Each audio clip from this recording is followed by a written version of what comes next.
Dodgeball left. Look like there's about 5 minutes left in this first half.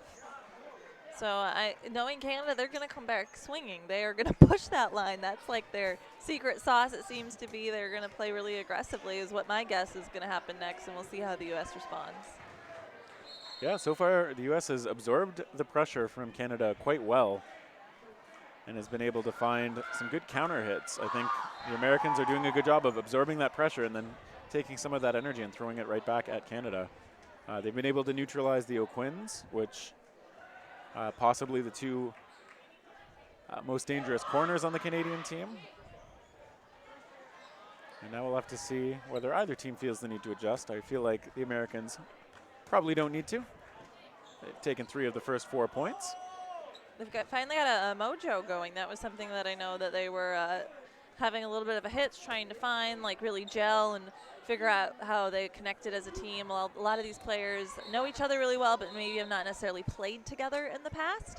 And the first time that they've really all been on a court in a competitive way was yesterday morning or afternoon. So it's taken them maybe a little bit to find their hitch, but it looks like they're getting a bit of a mojo flowing. Yeah, I'd say they seem to have pretty good chemistry right now. Let's see if Amezcua can hit again. Ooh. Fake out. She's been 100% so far when she takes that shot, but this time elects to hold it. You see the throw from London. And now Byam calling the play. Barry sharing the words to her corner. And neither of those throws find the mark.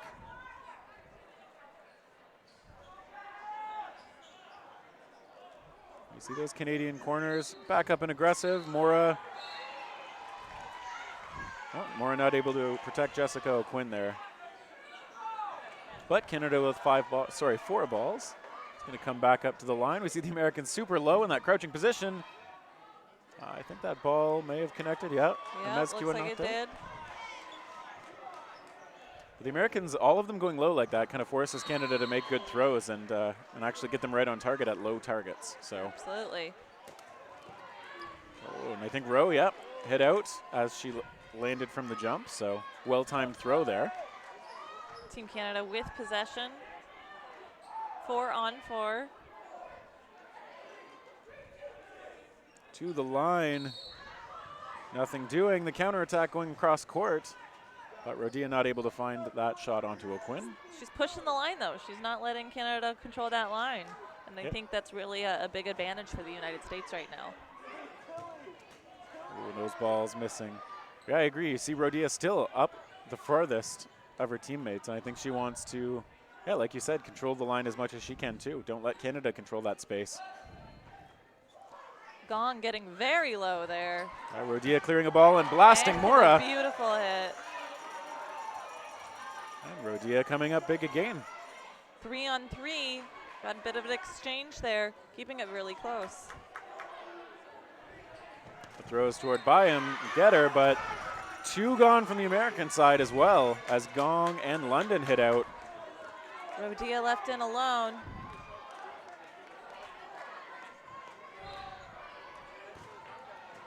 And there we see the windmills not working out. Rodia still safe. Looking catch there. That was interesting from Rodia. She put the ball down initially, looked for the catch, but they were all fakes. And then when she grabbed the ball up again, all 3 throws came in on her, and she, I don't know, maybe froze up a little bit there. So it's tightening the score. Canada takes that one, making the score 2-3. It's just a 1-game differential here now. Still a lot of time left. A lot of game left. Looks like Canada was trying to push that line a bit. Rodia, the hold fast for the U.S., not wanting to give it up, but those look like they're getting a little bit more of their momentum back. Yeah, but I like what Rodia is doing. She's forcing Canada to really earn that center line. So let's see if Amezcua takes it this time. She does, and she actually misses. Not used to saying that.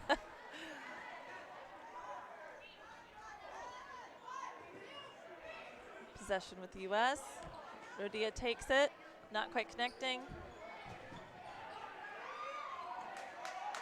And now we have Byam and Barry collaborating in the middle. The throw comes out toward Amezcua. Steps off.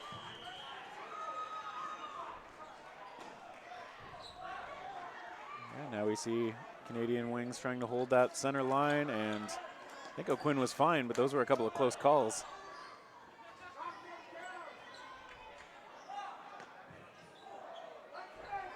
Four balls up for Canada. And those throws missing. Third one from Byam, and she's countered hard. Good ball exchange there for both teams. But now Rowe with the only ball for Canada as the Americans. Oh, Rowe throws it and absorbs a bunch of punishment. Yeah. Canada now with only 2, and the Americans currently in control on this point. And they graze Jessica O'Quinn, putting those extra balls to good use. Now we see London in the corner. And Rhodia hit out of the air.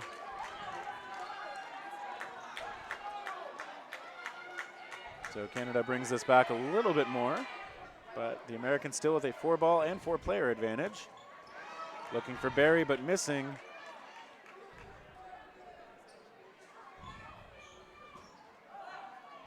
Three on 4, possession to Canada.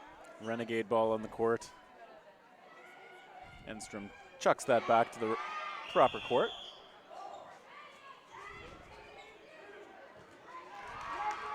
We see those hits. Enstrom steps out on that hit. 3 on 3. Yeah, so another close point. Yeah, they're looking for O'Quinn in the corner. Mora blocking. The return shot does not find the mark. Ooh, there's the whistle for sudden death. Oh boy, this is close. This is exciting. 3 on 3 sudden death. Both teams are really going at it here. And we saw the Canadians really trying to spend the balls in hand, knock some players out before sudden death to make it a little easier on themselves. But now we are back to no blocking, so that ball in your hand will not protect you in this mode. We see some aggression back and forth, both throws missing. We got the 3 on 3 again toward London, but Mora missing. And Doncha hits out O'Quinn, but Mora with the grab. Mora with the block. Blocks. That is such a natural instinct for a dodgeball player to want to block a ball when you have a hit ball in your hand, but that just costed her out there. Yeah, London and Byam squaring off now. London lets go, missing. Counter from Barry misses. Byam now comes to the line, doesn't take it. Yeah, you can see Mora go down in the blocking position with that ball in front and then regret. London now with no ball. Doncha throwing, finds Byam, but gets hit out by Barry. It's a 1v1, sudden death, no blocking. London, no ball. Barry armed, but not finding the mark so far. Ooh, hits the shagger, I think. London still really needs a ball. Barry has one. London throws it. No hits. From her knees almost, Barry letting go. London this time missing high. Barry has control. Nope. Now it's even again. She London, scrambles no out of the way of that throw. Yeah, Barry missing. Now going to try and. Oh! Wow. Very close. Barry Very coming up close. clutch to tie this one up. London got her hands on that too, so. She was right there, ready for it. Great play by both teams in that game. Going into the second half, I just don't know what's going to happen next. Yeah. Well, we did say, again, we said this would be close, and there is no disappointing us from these two teams. So very close, very hard to say who's got the edge. I mean, Canada won the last 2 points. Do you think that gives them the momentum? Possibly, yeah. I mean, definitely they're probably feeling pretty good right now, but it's not like any game's been a blowout. They've all been very close games, 1-on-1, 2-on-1. There's not been any games that there's been more than a few people on either side of the court. So I think both teams really have to stay calm and concentrate and go into the second half knowing that the other team's coming for them.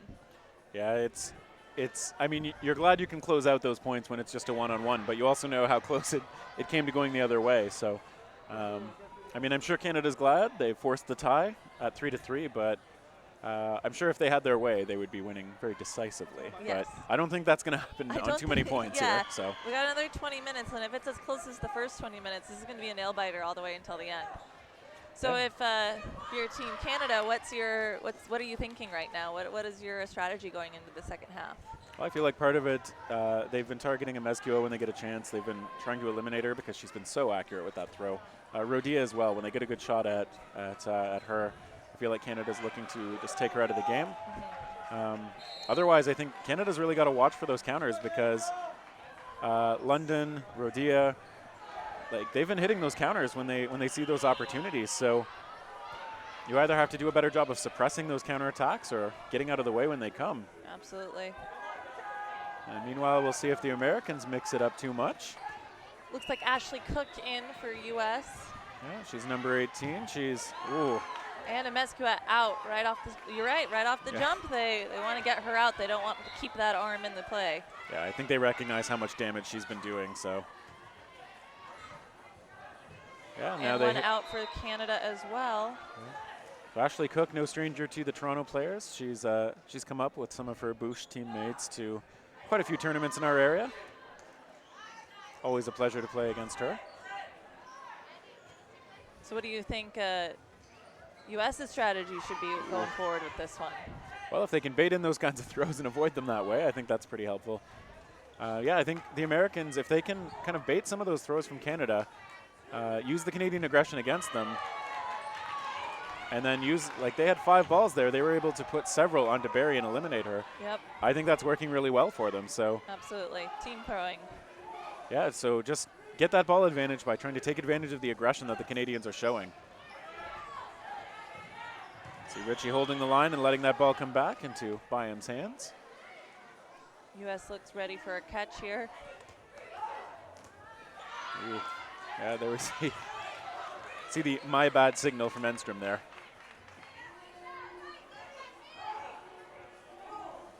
Now the throws toward Cook, missing. Oh, good snap onto Moore. Beautiful play by Rodia. She had such a quick release on that throw. She has a really quick release. I've unfortunately been on the receiving end of that release more than once.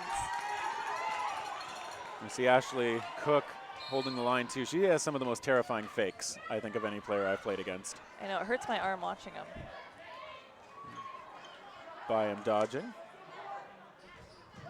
But 5 strong for the Americans now, so. And they find Byam. Richie's got most of the balls on her side, but most of the players are on the other side. So does Richie go for a hit or a catch here? Ah, she gets a hit. Yeah, taking out Enstrom. Richie's got that deceptive throw. It's kind of just like a flick of the wrist sometimes. Oh, and you see her going for Doncha there, but it's very confident. She's willing to let go of that second ball and just look for the catch. Both throws missing there. Yep. So Cook with big fakes. Throw from Richie missing. Looking for Doncha as well. Cook drops that into the ground. Richie waiting on her knees, but the Americans don't want to take that shot when they know that they might just give up a catch that way.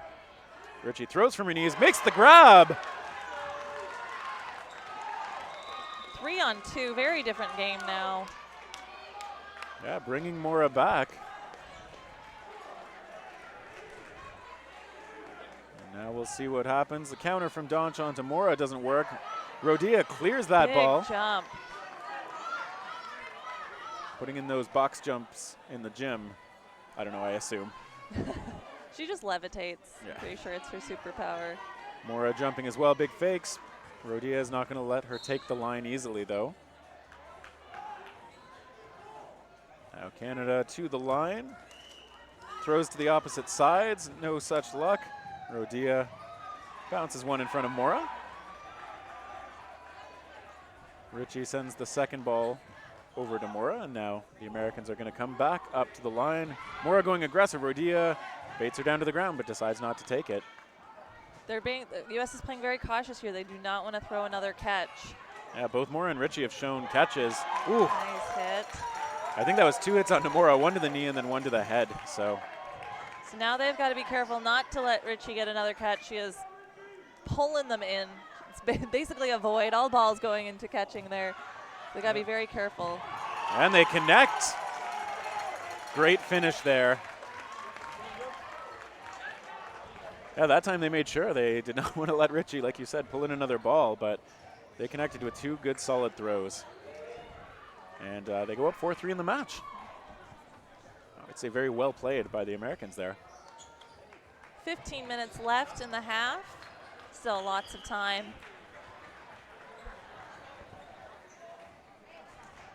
It is just neck and neck, though, with all these plays.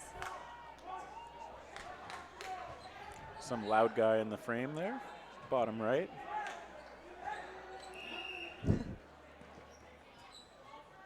And Emezcua faking, but you see Moore has to respect that fake just because of how good Emezcua has been off the rush. Now the Americans' burden's on them to throw. You see across court, doesn't find the mark, and O'Quinn stepping up. Canada regroups in the huddle, shares the plan with everybody on the team. Oh, and that was a catch, I believe. Yeah, Cook making that grab. And I think it came after the initial hit, so even if a player had been eliminated, they were back up to full strength. Good block from Cook. Playing well since she got added to the game, but Doncha hit out in the foot area. Oh, and O'Quinn, the favors returned her way. 4 on 4. Oh, taking out Richie early on. They don't want to leave her in alone at the end again. And they also get O'Quinn there on the other side. Some good, confident throws from the Americans. Now it's just Barry and Moore. Ooh, and Cook just barely staying in bounds there as she dodged backward. Yeah, so for those watching at home, that back white line that they're all trying to avoid is a hard out. What that means is that if they accidentally step over, that still means that they are out. And that's not the way you want to go out in such a tight game like this. You want to stay alive, stay in, compete for your team, and stepping out is not the way you want to go. Touching that line means you are out, so exactly. Not the way you want to go out. You want to force the other team to earn it. And we see those throws missing. So now Team USA back on the offensive, trying to grow their 4-3 lead. And they find Moore, so it's just Veronica Berry against 5 strong for the Americans. She goes toward Cook, hops the throw, big fakes. Big fake. Cook from her knees. Not her finest throw. I'm sure we'll see better soon. Now we see Barry going across, and then the Emezcua looking to make her pay, but just fakes there. Rodia on the other side. Barry throws toward Emezcua. The charge counters. Find her. And he hits. So Rodia. That is a tough ball to block. Rodia and Emezcua, both 2 nasty throws coming Barry's way, and she's not able to survive it. So both very quick releases from both of those ladies, so Definitely. It's really hard to read and know what direction it's necessarily going to come from.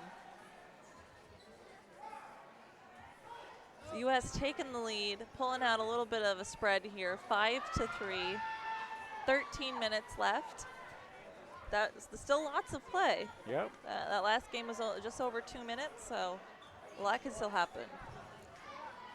Yeah, and we've seen a lot of these points be really close, so I fully expect we'll see more close points. And I doubt either team's going to be able to run away with it, so.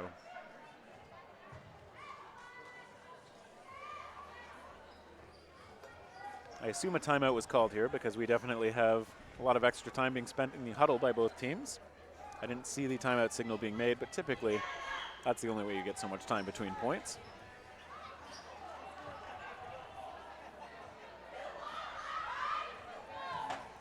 We apologize about any issues that may be happening at the live stream. We are back online, as you guys may have seen. Please feel free to send any questions, any other things you'd like to know. We're reading them, and we can answer them here from the live stream.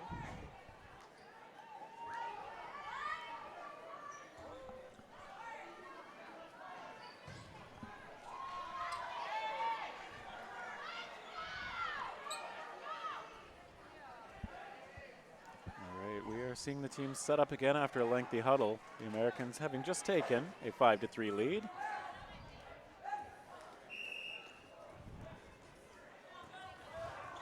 There we go again. Right off the bat, Mezcua taking that hit.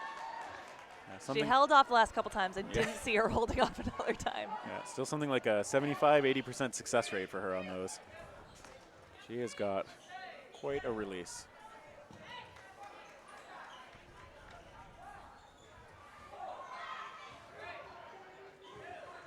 And you see a throw at Barry, connecting.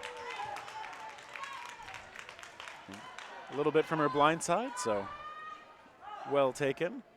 And now Canada is going to try and, ooh, they find a Mezcua again. Seems to be target number 1 for Team Canada. I see why. Yeah. Yeah, she's earned that respect. Throw toward O'Quinn, missing. Now, Richie and Jess O'Quinn will confer in the middle, share the plan with their wings. And that throw from Mora bounces short. And she yields the corner to O'Quinn. The Americans to the line. Doncha looking for O'Quinn, missing, but gets countered by the twin protection. You can hear the Canadian fans liking that one. Got quite a big crowd watching this game right now. Both the men's U.S. and Canadian teams watching and supporting their girls. A lot of back and forth here, and I think Enstrom survived. London steps off. Yeah. We're down to 4-on-3. Count on the Canadian side. And we see the windmill toward Cook. She avoids it by going low. 4-on-3 advantage to Canada. U.S. with possession. Yeah, Mora making herself a small target there. Now Canada back on the offensive. I see a windmill toward Cook, missing. Counters back and forth. Rodia and Mora trading. But I think that might have been Enstrom's ball that knocked Mora out. But again, while they have the numbers advantage, I'm sure Canada's okay with doing the 1-for-1. About 10 minutes left in the game. Enstrom with a block.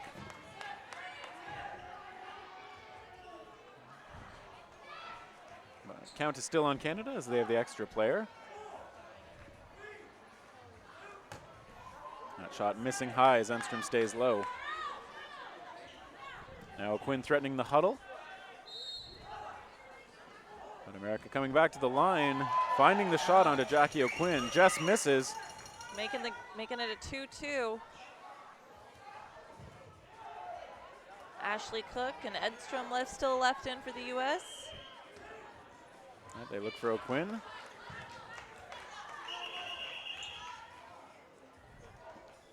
And they stop the clock for something. It's like a ball maybe. Oh, it's the net frame again.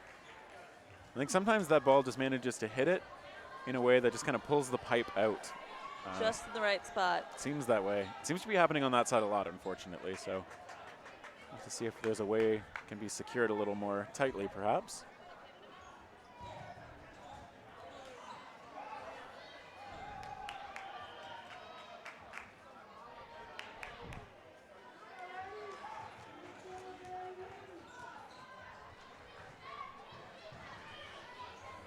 Shaggers do make a huge difference in a game like this. Having really quick, accurate shaggers can mean getting that ball possession just that second faster. That could give you the advantage to be able to block, to be able to throw sooner.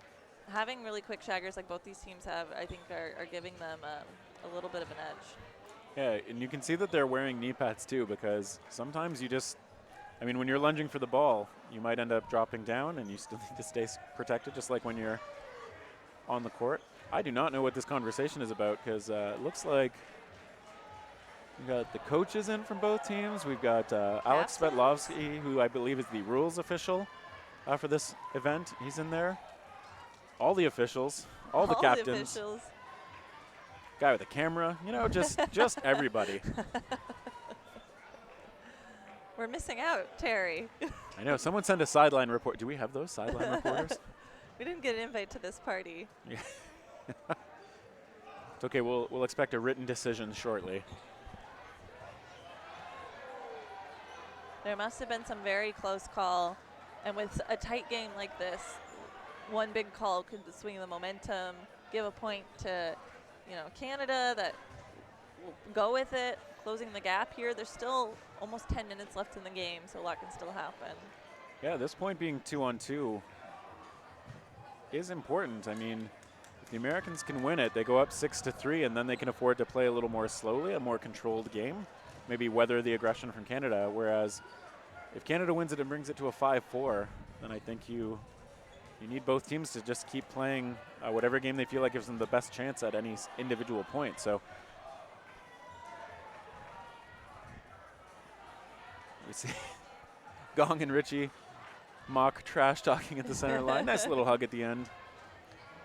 So curious what's happening in there.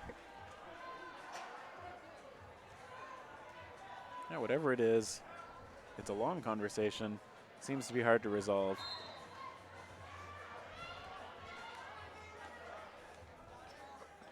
If anyone's curious about the scores happening at the other court, there's a sheet that you can link to from the Facebook page that will give you the current standings, the score report, everything going on there. So that's on the USA Dodgeball Facebook page. You can find that link to find out what the standings are going into tomorrow. Yeah, 'cause everybody does make the playoffs this time, in a change from last year.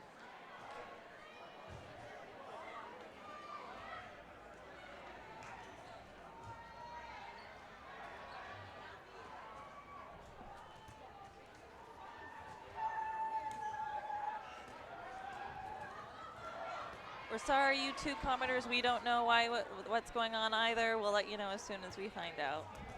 We get a bonus official coming over too.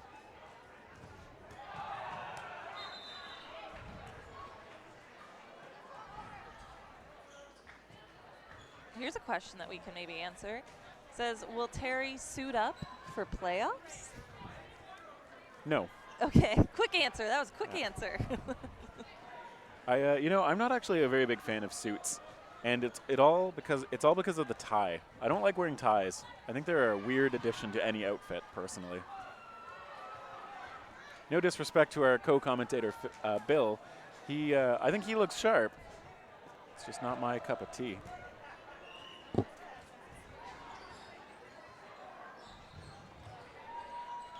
So one interesting tidbit about this Canadian women's team, quite a few of them qualified for the national team tryout tournament on a team together. They had a stacked lineup that ran really well through the qualifying tournaments happening in Ontario and made it onto the national team together. I think now that this issue is getting resolved, we're getting an update, which I think Elisa will bring you shortly. But we're getting back to the game in a second as well. 2-on-2.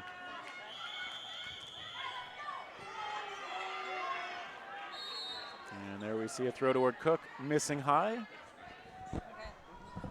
So we are back in session. I can give a little bit of insight. It's still a little fuzzy what just happened, but there was a discussion about the code of conduct. So every player agreed when they joined this tournament to go along with the code of conduct that this is, yes, it's a competitive tournament, but it's a friendly tournament, and I guess there may have been a possible violation of that code of conduct in the middle of this game, so the refs came together to understand there was no card called, so that would have been the warning, but there was a warning giving to both sides that to be mindful of that agreement they made. Big block and counter from Cook there, eliminating O'Quinn, and once again, Jen Ritchie is the last player remaining on the Canadian side. We will elaborate a bit more on the code of conduct once this point winds down. Ritchie electing to go with no balls, making one. Was that a catch? I think that was a catch. A catch and out? So she was definitely hit. Barry came in. I thought Ritchie made a catch, but I am not sure. Could see Ashley Cook saying she thought one shot bounced. Maybe she's saying that the one that ended up in Jen's hands was a bounce. If it was a catch, then we'll see a one-on-one between Enstrom and Barry. Barry walking off. That might just be while they talk it out. Very close game. Yeah. Ref's getting a lot of action, a lot of screen time here today. Richie throwing out some playful trash talk. And the game does go to the U.S. Yeah, so that is a significant lead for them. 6-3 with just under 9 minutes remaining in the game. We'll see if the Americans now try to slow it down a little bit.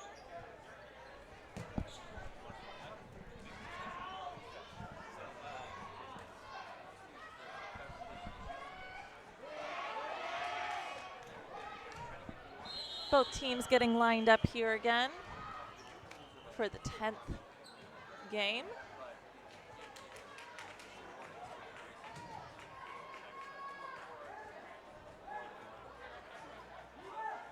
Let's see if they go for the pitch back and the swing again, and there she goes yet again. Karina going for that swing, but looks like she gets sniped out in the process. I believe you're right, Terry. That is their #1 target for the U.S. team.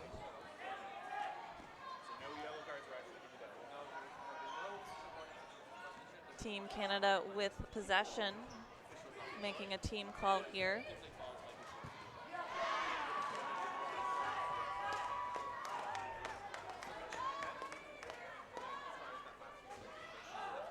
Four on four still. Oh, and a hit, double hit, got an exchange. Yeah, just getting a little bit of an update on the last kerfuffle there on the previous point. We'll get to when we have a break in the action. Ooh, there's a grab from Cook. Catch and out. Yeah, she did go over the back line there as she bent back, but I think she had control of that catch first. Rodia also goes out, but Amezcua does come back in with Brianna London. Karina making that hit, bringing it to 2 on 2.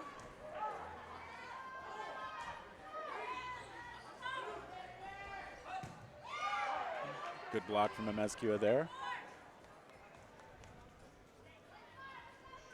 These two really do love playing together, so it's exciting to see them here at the end. Big blocks, both of them. Yeah, now no balls. Oh, big dodge. Very matrixy over there. Yeah. And we see the O'Quinn sisters. We'll see if they load up the O'Twin mill here. There's one jumped over. You said they're twins, right? They are. Good block. See if they can get some telepathy going, some twin connection. Well, they find Jackie O'Quinn, and now it is just sister Jessica remaining.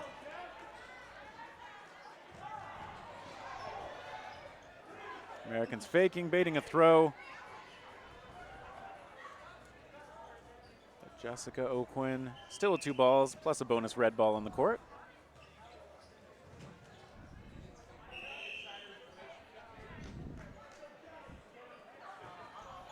Both of those missing.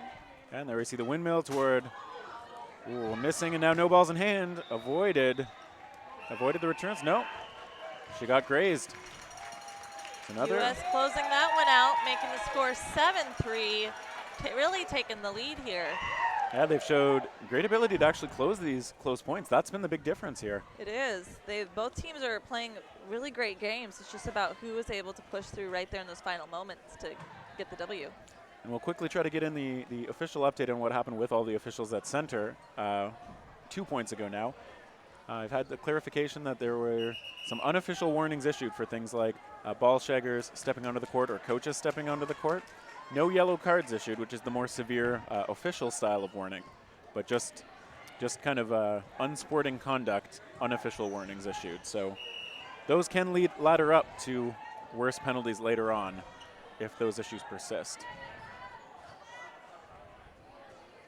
It's good to be mindful of as we go into potentially more intense games tomorrow in the knockout rounds. Yeah, this is just for seeding these kinds of matches, and starting tomorrow we get into the ones where you lose and you end up going home, or at least waiting for your flights.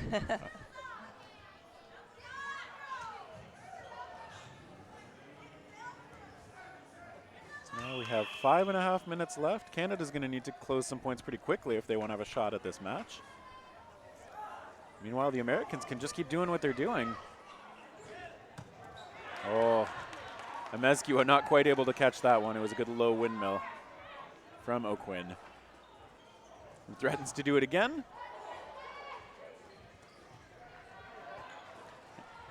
Yeah, we can actually see some of the time now Canada is sometimes holding a corner ball or a ball toward the corner, but not actually all the way at their corner player. They're doing it with the one inside player sometimes. Just a little adjustment.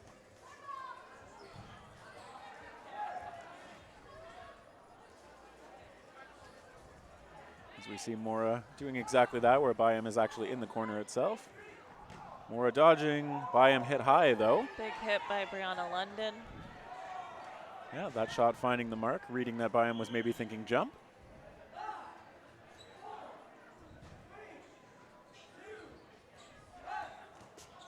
And there we see a shot toward Enstrom, but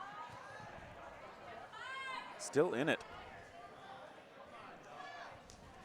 U.S. with possession, coming together for a play. They got 5 balls. Yeah, Barry in the middle gets hit hard. Big hit. And now Quinn, both of them going to try and take the middle back, but the Americans with the initiative here.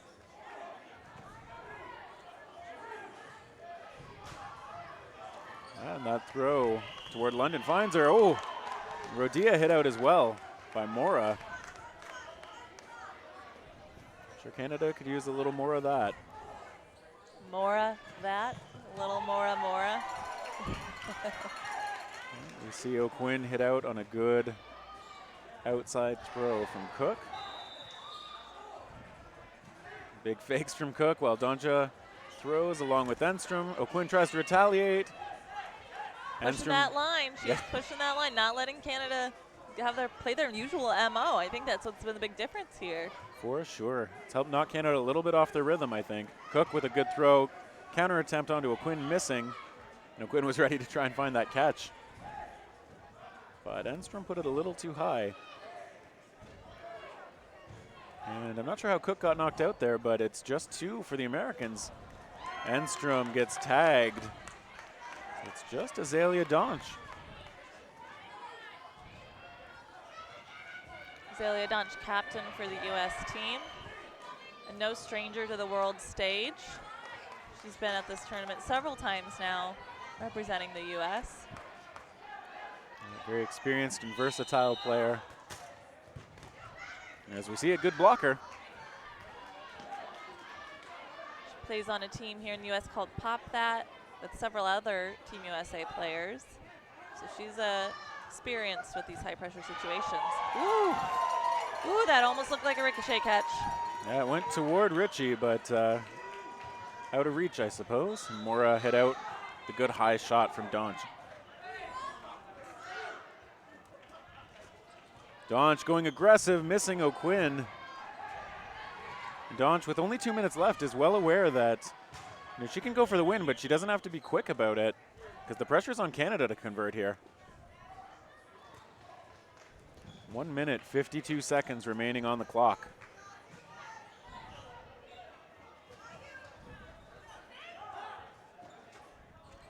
Donch looks for O'Quinn, misses O'Quinn, fakes the wind up. Possession on Canada's side. See a couple of throws not finding the mark.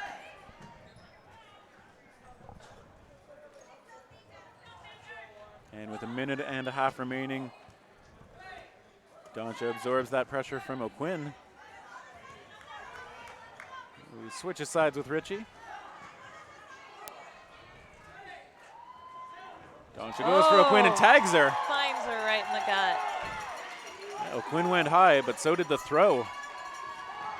1v1. Richie just seems to be a familiar spot for her. Last one on the court for her team. 60 seconds remaining. Doncha using that clock smartly.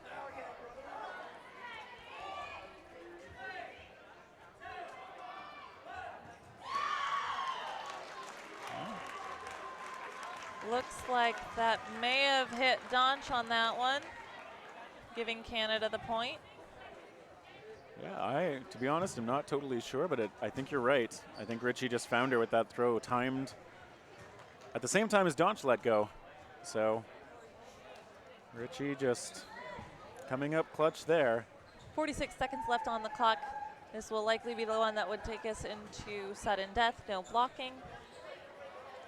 Yeah, so I think the best Canada can really hope for is to improve their point differential, because making up 2 points before sudden death against this American team with 46 seconds on the clock, that's probably a little too much to ask.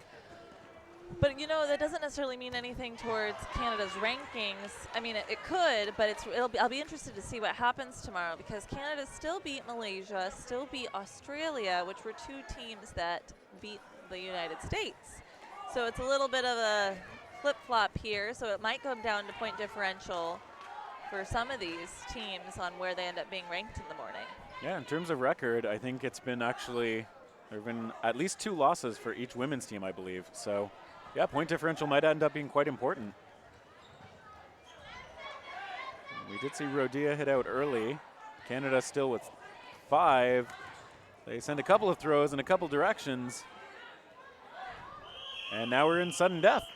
No blocking.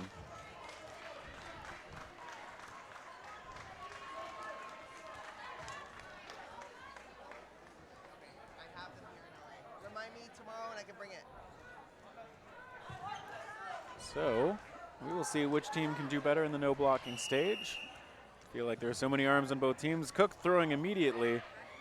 O'Quinn checking with the refs. I think she's safe. Slides for that ball. Ooh. What a grab. That was London coming up with the catch while laying on the ground.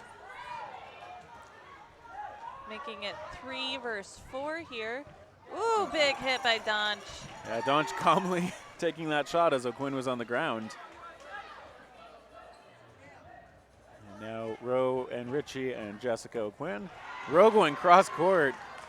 Wow, that was a big throw, taking out Cook. Cross court again, that one a little bit off the mark.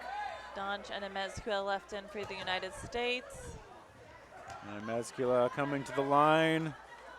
Ooh. Looking for it, not quite connecting. Yeah, they're trying to act fast before Canada gets balls in hand. Doncha hits the foot. Oh, drops a possible catch. Amezcua last in. She's going to look catch herself. Yeah! And grabs it off Richie. Oh, and she connects on the throw, and O'Quinn, big turnaround from Amezcua. Wow, wow. She was probably the MVP of that match. Probably. That was a quite very exciting end to that game. Yeah, even though that was 8-4, I feel like so many of those points were so close.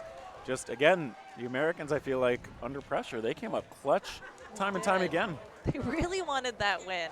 They really wanted to go into tomorrow with at least a couple wins under their belt. This does help them in the ranking, beating a team that beat some teams that beat them. Yeah. So I think that is important, and getting even that last point there could help with the point differential, because I think you're right. If every team lost at least 2 games or maybe 1 game, it'll play out in the ranking for tomorrow. Yeah, we'll have to see on the standings how this ends up mattering. I've lost track of the standings at this point, frankly. So. Yeah. But we'll have to check those at some point between matches, see if we can bring you an update. But that was a very exciting game up until the last moment. And you're right, even though it was 8-4, it felt neck and neck the whole time. That could very easily have been 5-4 or 4-4. That was a very close game. So both teams, congratulations, great play. Next on this court is going to be the same 2 teams, but for the men's side, USA versus Canada. But next we'll have a player interview with Jake Mason and Karina Amezcua from the United States. I'll hand it off to Jake now. Thanks so much. Or actually Christina, but either way. Christina. We will hand it off. Did I just walk behind you? Are we good? in just one moment. They're still getting set up. It looks like they might have multiple people on this interview. Everyone wants to interview Karina Yeah, right now. She's choosing to take some water before she answers that. That makes a lot of sense to me. She worked hard. I think the next game might just be just as exciting, Terry. I hope so. These are two teams that also have a big rivalry. A lot of these players play against each other all the time. And now it looks like we've got 2 interviewers with the Lucky Amezcua. So let's turn it over to Christina and Jake.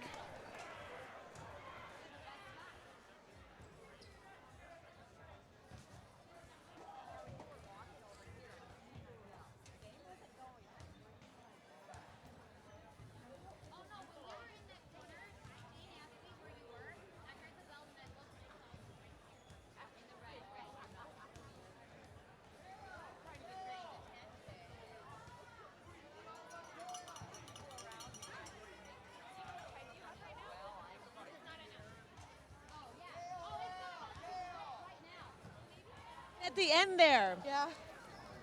what were you thinking when they said wait, and you were like, what? I was just thinking that, you know, my coaches, my teammates, everybody on the team always just tells me to follow my instincts, tells me to just believe in what I can give Yeah. or what I have to offer. So I was like, you guys made this. You guys are telling me to do this. So I You just threw did. that ball. And I know I told my coach, Brittany, I said, no, I'm not waiting. But I just, like, Girl, you she dropped would have that told ball me to like go. game, set, match. Oh, sorry. So what was your strategy going into this game?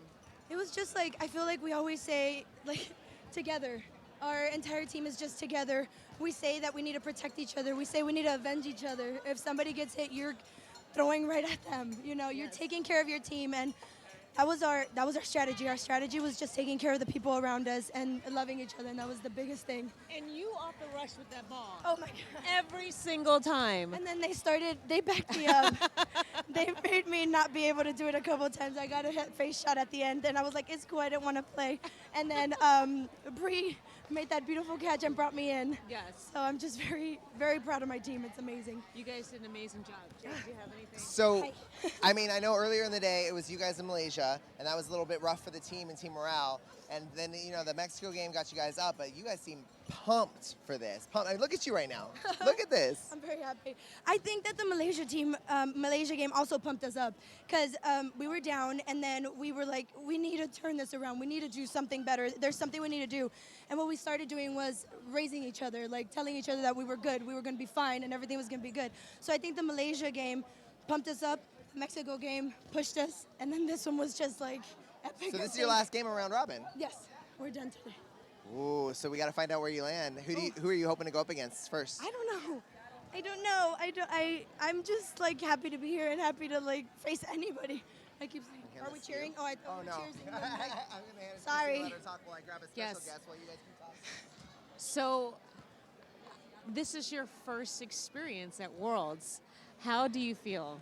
You look like you're gonna cry. Oh no, don't make me cry now. I'm just very honored to be here. I'm very honored to be a part of this team. I'm very honored to be with all the girls Yeah. that I'm around. Are you gonna cry? No, I'm not. Yes, you are. So proud of you. I'm very proud. You've always been somebody that pushed me. This is what Dodgeball as family is about. We watch each other grow and we watch each other get better. And I've seen you start at the very beginning. I've seen you really try to manage your passion and stuff like that, and you've done amazing. Oh yes, So manage my what I've passion. seen- That's what it. I- That's a good one. If you bring it down a little. Yeah, and it's beautiful. It is beautiful, and to see, and to watch how you have come through, it's been amazing. This is crazy. You're awesome. You're I'm awesome. so congratulations, and we will see you tomorrow. Yes. Hopefully my arm is fresh. You're gonna be good, girl. Thank you so much. Thank you. Now what? And then I'm going to sneak in. Wait, before we stop. Go ahead, ladies. Thank you. I'm bringing in a couple special guest stars. Karina, great job. Great job. Thank you, Christina. Come on in here. I've got some reluctant guests here. But here we go. You can take that. So with me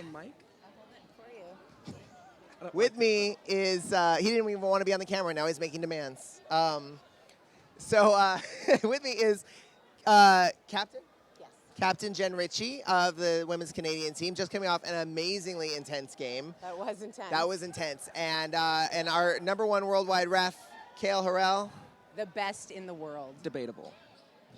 by none. Nobody debates this. The number one worldwide ref. I wanted to have a moment, take a special moment to bring in two people I absolutely love and share this with the world. We actually all played together. I was thinking that I'm cheering for the U.S. in that game because I have to. Of course. And then I'm like, wait, I was actually on a team with that one. And I was like, wait, and the ref was on a team. And it's kind of fun because we all play together all over the place. We fly to Detroit to play together. We go up to Canada to play together. We're here in L.A. We've been all over the world together. And this is just one of the best things about dodgeball that I absolutely love. So I wanted to take one moment and share that with the world. Look how uncomfortable it's making him. I love it. But we, like, every year Jake and I always hold up a sign saying we love Kale, because we do love Kale. And now he's actually here, so we can tell him in person. Look how much he hates this. We love you, Kale. We love you, Kale. All right, so now the game. How terrible was the reffing? Are you asking him? No, I'm kidding. Don't ask the ref. I actually thought the reffing was really great, as we had the best ref in the world. Calls go both ways. Refs can't see everything. But all in all, I thought it was a great ref game. How was your experience, Jen, in that game? You play with and against these ladies a lot. I feel like you play against these ladies more than with, but Yes. you play, you know them, you're familiar with them. In that end, I saw Azalea. She was ready for you. You got her, but she was ready for you because every time she went to throw, she knew She knows you. She knows I'm going to counter. So what do you do in that situation?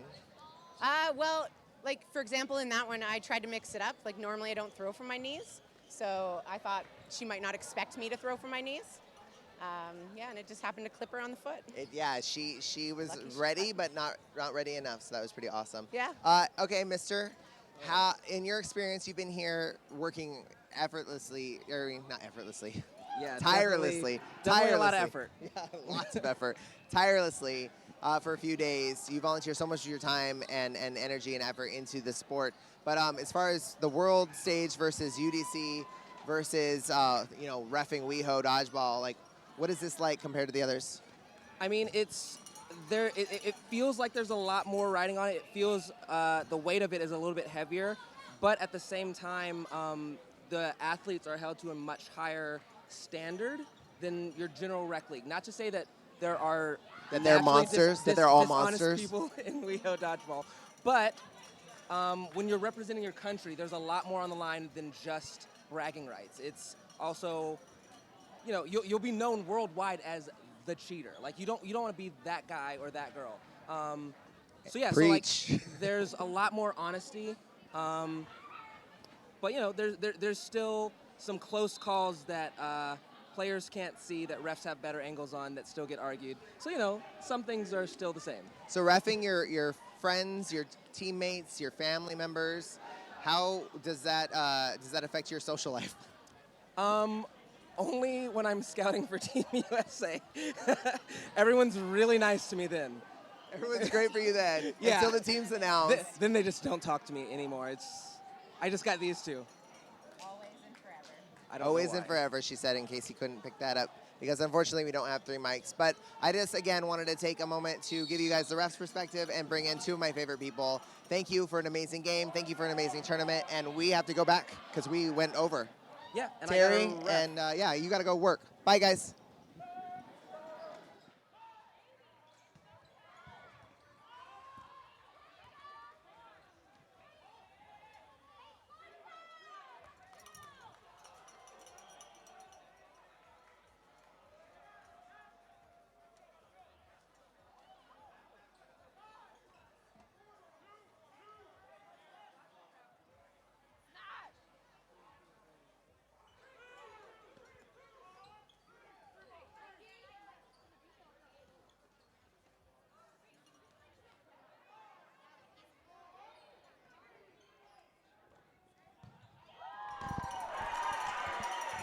All right, and we're getting straight into it.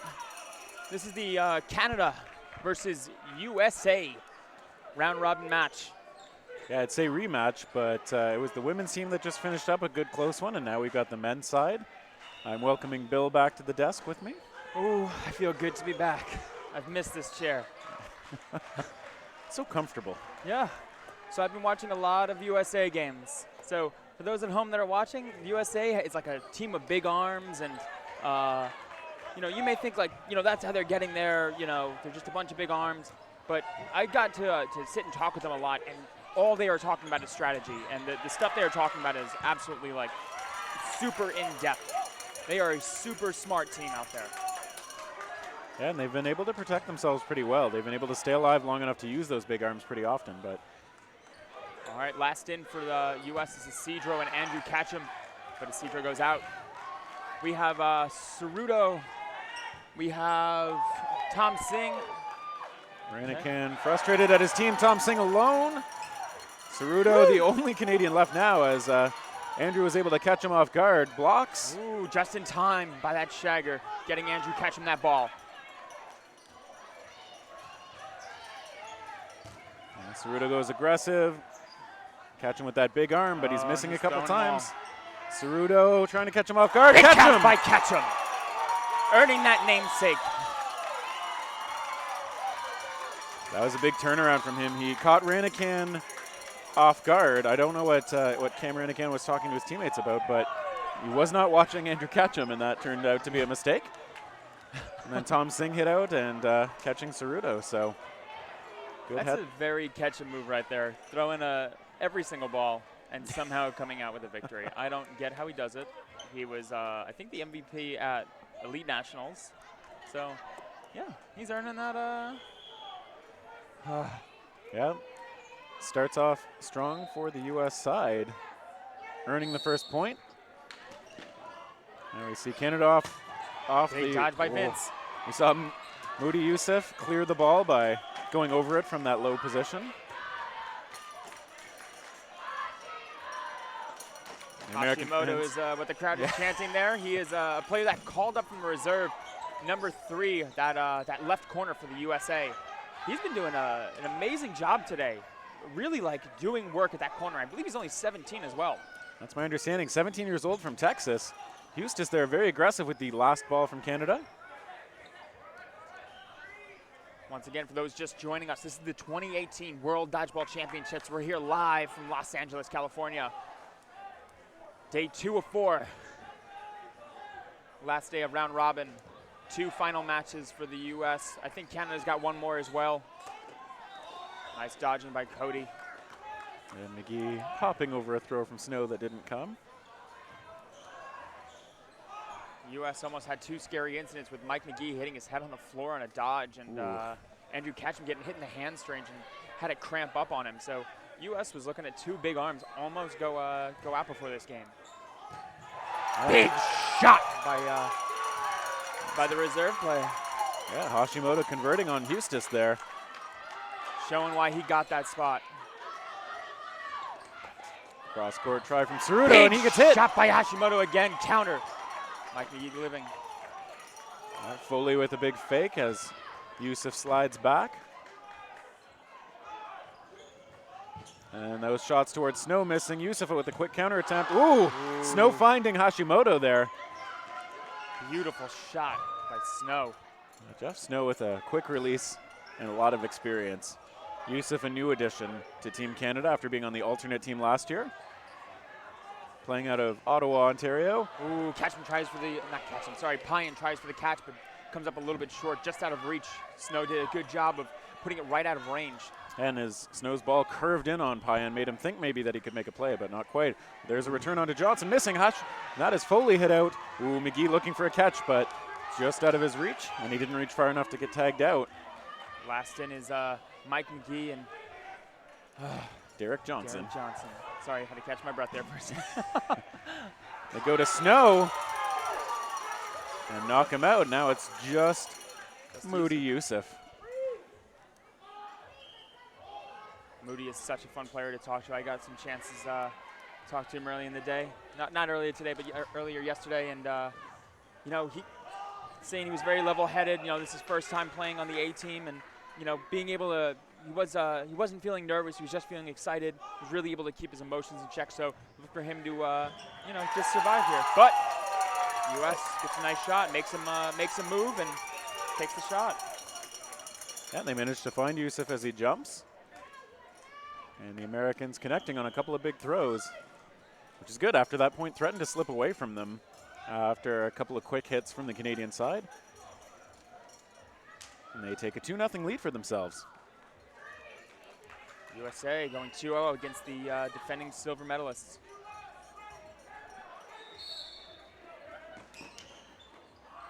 Ooh, Mergler just doesn't get a hand on it. Going off to the side. Looks like he wanted an early play there. Oh, Mike McGee gets a shot to the face. I think that's the second time he's been hit in the face ever.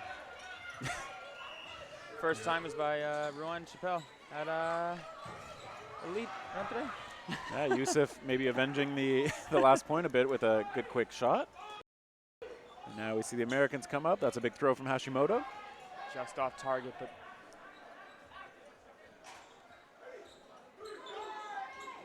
And we see Canada pushing up, putting a lot of pressure. Foley with big fakes. Foley, who was the MVP of the tournament last year. And there they go toward Ranican and find him. There we go, taking that foot out.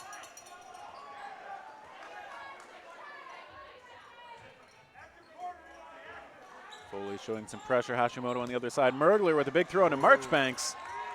Vince caught off guard there, didn't even see it coming. Hashimoto takes the trade. Yeah, Eustace and Hashimoto out, but Mergler has such a quick release and is good at going across court, so if you're not ready, he can find you.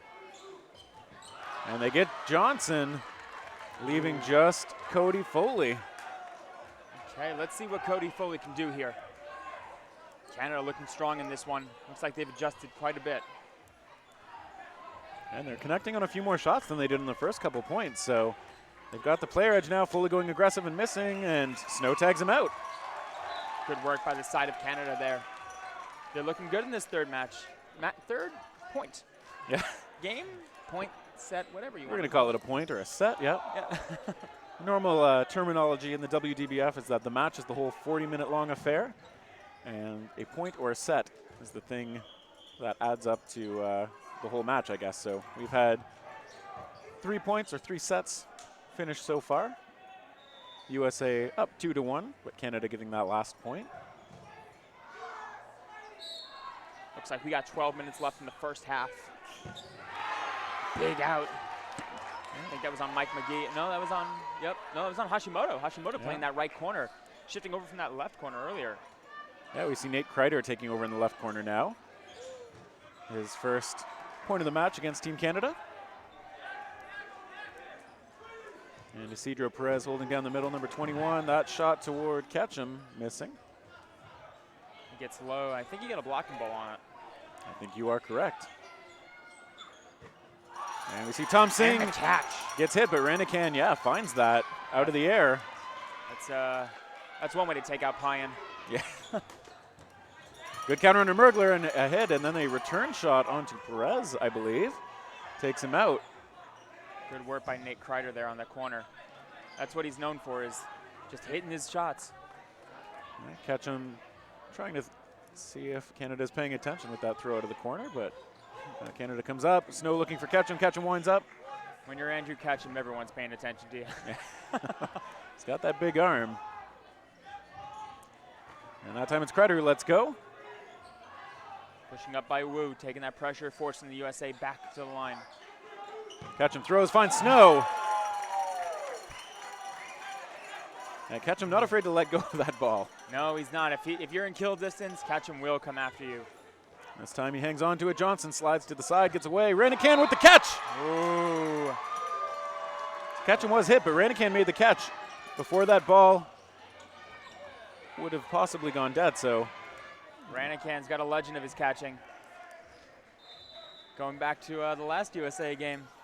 yeah, I'm sure the American team does not want to relive that memory if they can avoid it. Shot from Johnson missing, and Yusuf, good accurate throw to find Johnson while he was on the ground, leaving just Nate Kreider. Nate's the last one in. Let's see what he can do here. He's confident. He's won on 6th Canada back in 2015 in Las Vegas. I saw his blog post about it. That's right. Throwing toward Yusuf. And now Ranican leading the Canadian huddle. Ooh, Tom Singh goes aggressive. Mergler finds it though. And now we see some good sportsmanship. between Ranican and Kreider, who've faced each other quite a few times, I think, by now. Good friends across the court. That'll tie it up 2-2. We've got just about 10 minutes left in this first half, and we're tied up.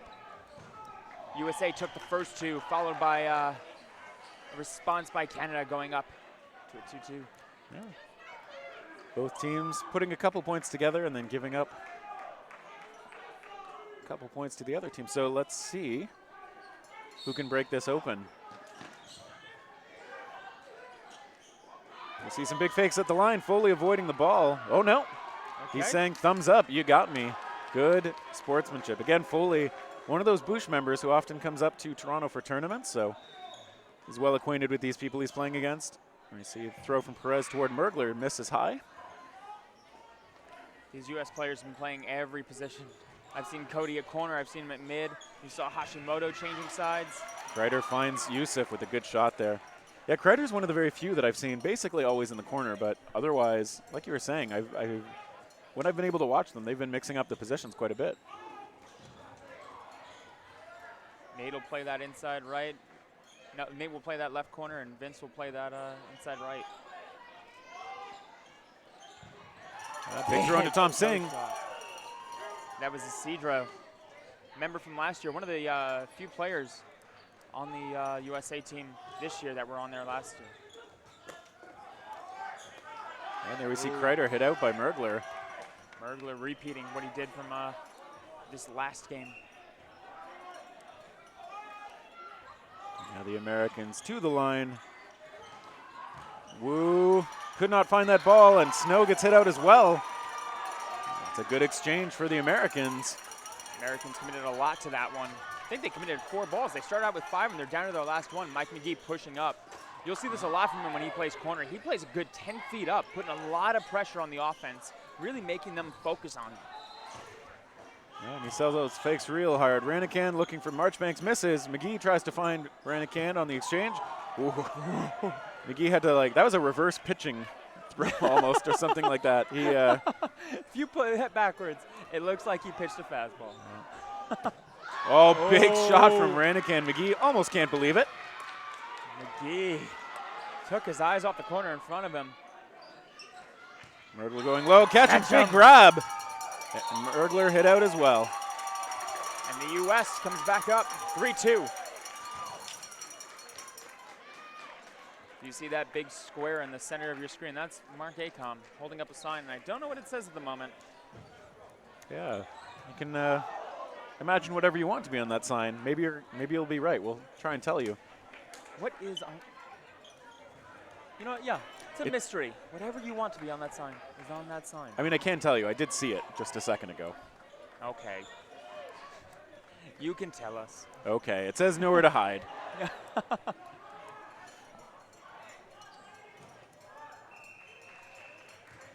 And so now the States with the 5th point of the match. They're up 3-2. There we go, Canada a little quicker to that ball. Wu taking it and getting countered.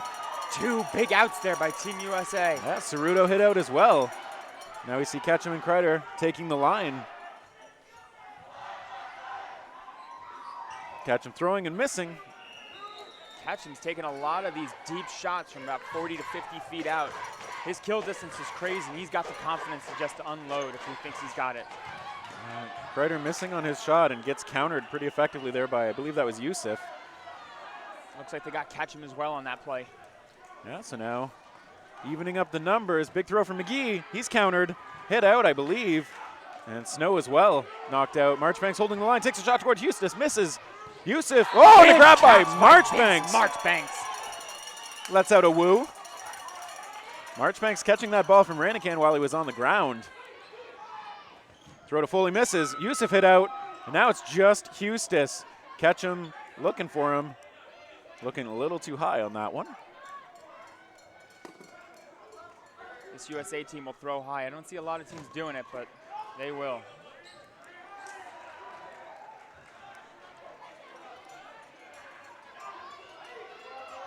And now we see the throw onto Eustace. He gets hit.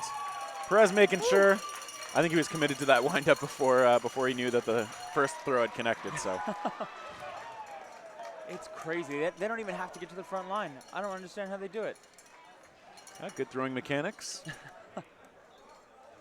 And a lot of practice. Lots and lots of practice. 4-2 here. Once again, we're in day 2 of 4 of the World Dodgeball Championships 2018. We're about to start off the 7th set here. Once again, the ball has to cross that first blue line before a player can throw it. Mergler getting a great shot off to start. He does have that quick release, so if the runners can get the ball to him in time, they knock out Foley early. But they also Snow knocked out there. Back to 5-on-5 player-wise. Nate staying safe there. Yep, doing well to get low behind the ball. Now the Americans, 4 balls strong. Yusuf challenging, goes low, pops up, and McGee finds him anyway, waits him out. Good patience by the USA team there. A lot of pump fakes, drawing out the position, trying to see what's going on, and Mike McGee comes out with the kill. Yeah, he waited really well until Yusuf had made a couple of moves. Big fakes from McGee, and he forces himself out of bounds there. Good energy in the dodging, just a little too close to the line. Yeah, forced a lot of commits. And they got Ceruto there. Yeah, now going toward Renikin missing. Wu missing as well. I think they're down to 1 ball. Nate Kreider, yeah, he's going to protect that ball. Kreider takes a ball, but does not get hit. Now it's just Renikin and John Wu. Good work there by the Americans, making the throws on their terms. Andrew Catchum goes for the catch, but just comes up short. Yeah, Renikin clears that ball from Kreider. Ooh, that ball getting out of hand, but Canada not in a position to chase. So Perez gets it cleanly, and now the Americans back on offense. Renikin blocking. And now Canada with 4 balls. That was a close one. He just got a ball on that. Everybody going cross court. And a big catch. Yep. Kreider can't believe it. And Marchbanks hit out. Perez taking a shot. Okay. Renikin lost in the exchange as well. But now it is just down to Isidro Perez against Jeff Snow and John Wu. Perez going cross court. Wu rushes up to the line, but holds back. Let's see what Isidro can do here. Canadian spreading out, making him focus on 2 people at once. He doesn't want to charge up too much. He throws high. Wu easily under that one. Perez still has 2 balls, though. Keeping himself in a safe distance. Blocking again, winding up. Wu goes low under that one. Perez showing good attention there. And he throws. Wu going low again under it. Wu with a curveball, missing. Oh, that was a close shot from Isidro Perez. He's known for his wicked curveball. I've played enough with him to know it's very scary. Yeah. A couple of those going a little high, but you can see the bend on those throws. And now we see one onto Snow, hits him. Oh, and Perez can't find the catch. Or did he? He did make 1 catch on Snow, I guess. And Foley comes back in. Wu throwing. Foley throwing as well. Wu still in it. I guess Isidro Perez making the grab and then getting hit out. Almost had the second one as well. Yeah. And we see both players trying to get the other move. Curveball from Wu. Foley throwing from far back.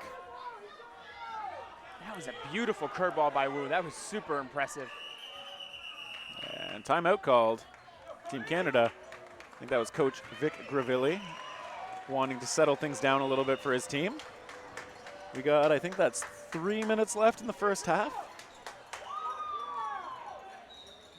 So, once again, we have the YouTube chat up for Court 1. Feel free to leave questions in the chat, and we'll do our best to answer them for you. At least the good questions. Yes. No more questions about whether I'm going to wear a suit.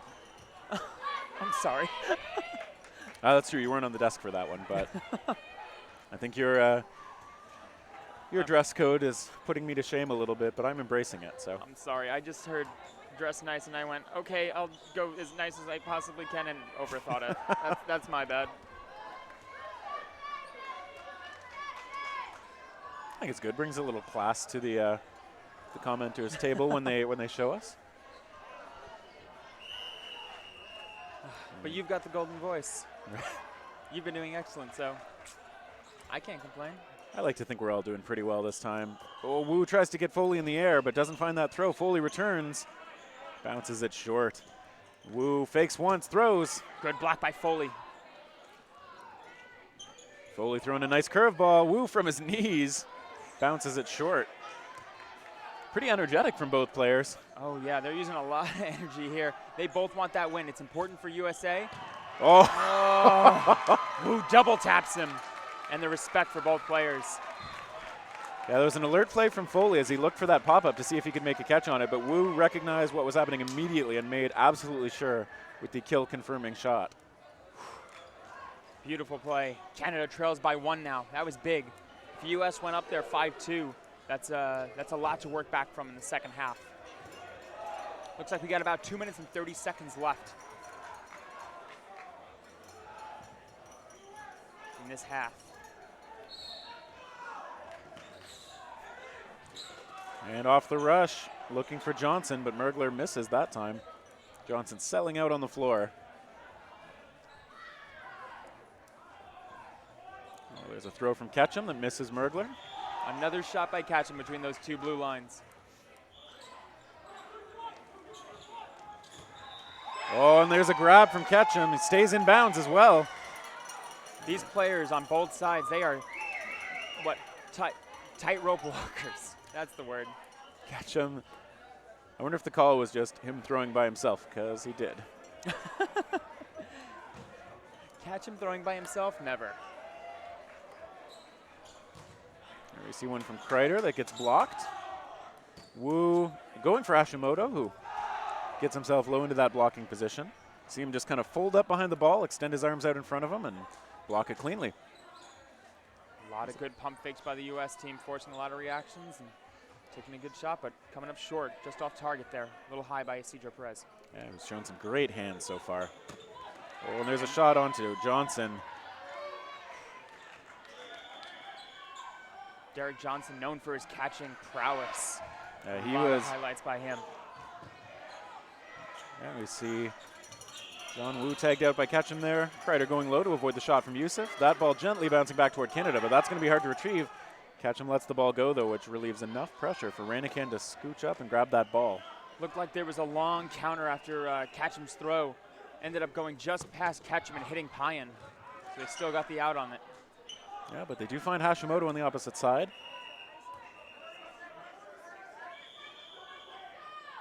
Now the Americans to the line. Ball toward Tom Singh, yeah. 30 seconds until sudden death. Once we get to sudden death, it goes to no block. If you block, you're out. My guess is Ketchum won't have a ball to block with if we get to that. Yeah. Second he gets it, he'll throw it. Ooh, and there's big shots from Snow and Perez at each other. Both just missing. Ketchum lets go on Snow, finds him. And the counterattack toward Kreider, I think got him. Tom Singh pointing at, Kreider pointing at Tom Singh to say, that's the guy who got me. Marking him for targeting from his team, perhaps. Let's see if he targets him first next game. Little rebuttal shot. Okay, can Canada tie it up here in the first half? Bring it to 4-4 before part 2 of this series.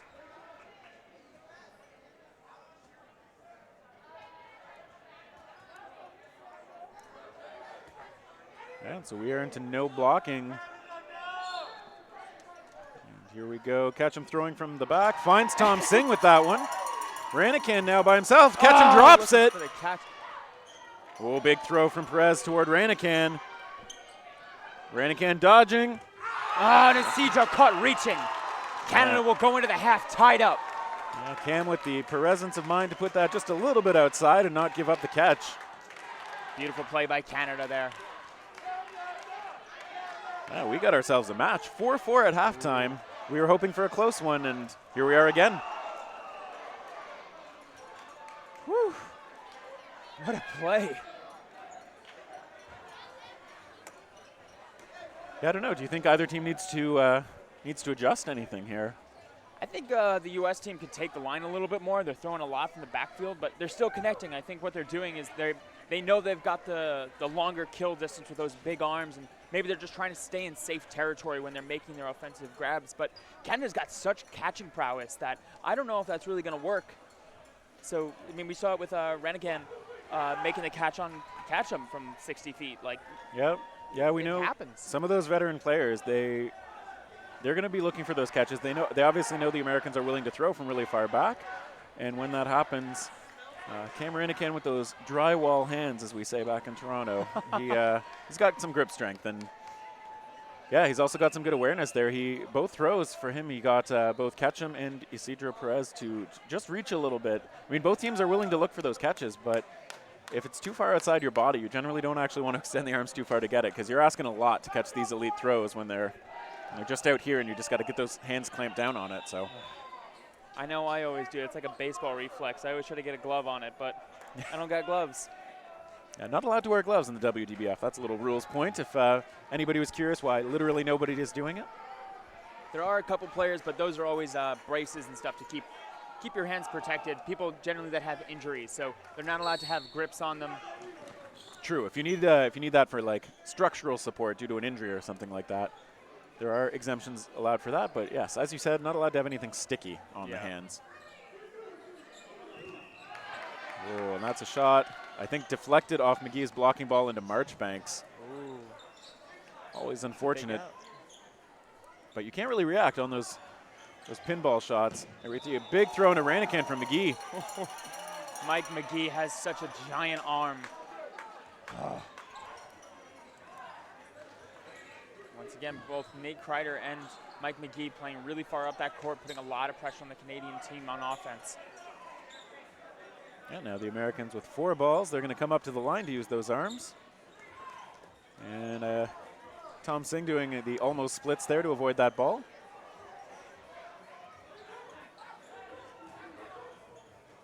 Snow throwing back and forth. A lot of counters by the U.S. team there. I think they're ballless now. Oh, they got one. They have one. They're going to give it to Nate. Nate's going to go up, try to put this in, try to make the shots come to him. Yeah, but they look for Kreider, Ketchum instead. Kreider's still in there. He throws at Wu, but that ball avoided. Okay, 5-4. Canada's up 1-man advantage. Big fake from Foley. The throw from Isidro Perez. U.S. has 2 tough games going on right now. They have Canada first, and next they're going to play the current champions, Malaysia, right after this. And putting that conditioning to the test.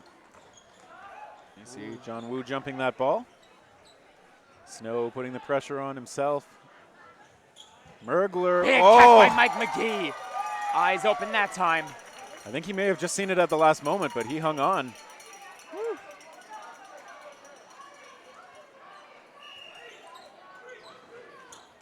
And McGee getting low under that ball.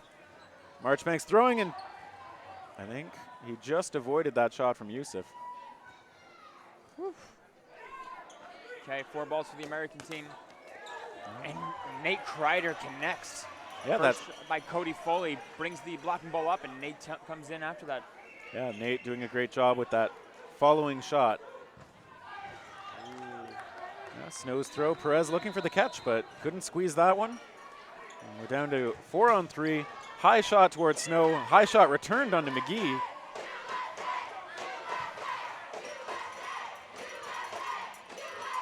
Tom Singh with a big fake. Gets Kreider to go low.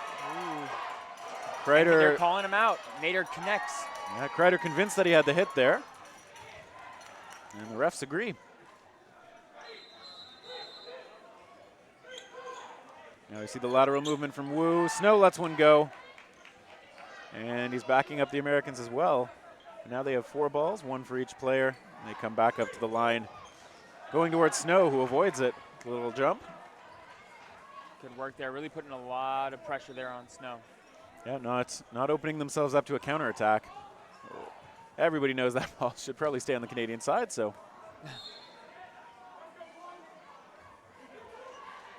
There we We see Snow letting go at McGee and hitting him with that second ball. Nate looks for the counterattack. Yeah, Jeff Snow completely ambidextrous, so sometimes when he steps through on the follow-through with one arm, he'll step into a throw with the other. Really? See him go outside there. Wu going cross-court toward Foley.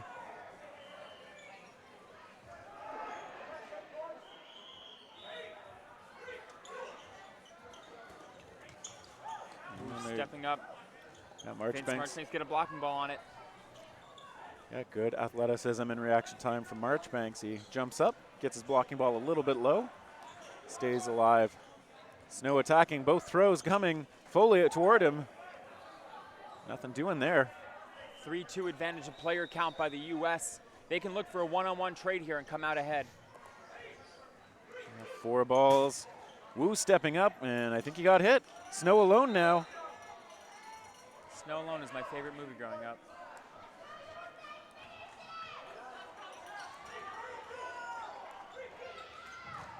And Snow, that one bouncing before it finds him. And now we'll see what Jeff Snow can do.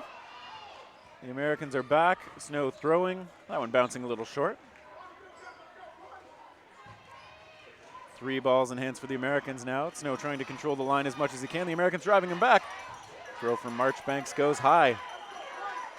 Probably going to see a lot of throws come from Marchbanks here. Ooh. Snow takes that second shot and gets hit by Kreider. Snow goes low, but falls in the end. Okay, U.S. coming back after, I think, 2 consecutive losses to Canada there, right? Yeah, I think it's been literally 2 points for each team. So if the pattern holds, you can expect the Americans to win this next one. 14 minutes left in this second half. Let's see what Canada can do here.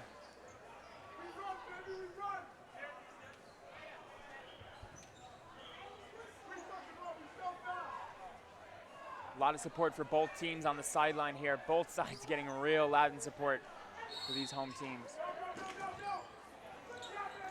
Yusuf, I think he missed. And they return toward Mergler, missing as well. Mike McGee staying safe there, getting just under. Yeah, McGee's done a great job with those fakes and good agile dodging. 2 throws from Canada, leaving them with, I think, just 1 ball. Eric Ceruto back in the game. He's going to take center stage. All right, so 2 balls now. Catch him throwing toward Mergler, but misses. Mergler, the veteran, staying safe in that right corner. And you see a throw toward Foley from Yusuf, but Foley stays out of the way. Mergler's doing a good job putting a lot of pressure on Nate Kreider. And the referee's saying, I think that's something on the court. Is it another water bottle again? Bill is going to get triggered if that keeps happening. Damn it, Propel. The Americans, through the legs, I think, of Eustace.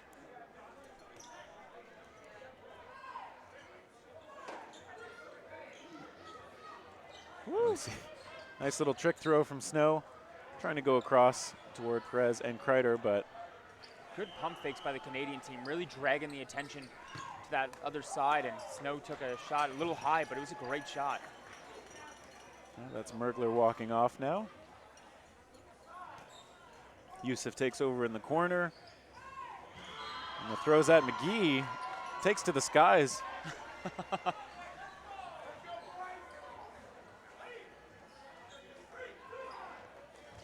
You see Ketchum and McGee letting go towards Snow. Putting a lot more pressure, taking that line a little bit more. And whistle being blown. Looks like there's a discussion with the refs on that sideline there.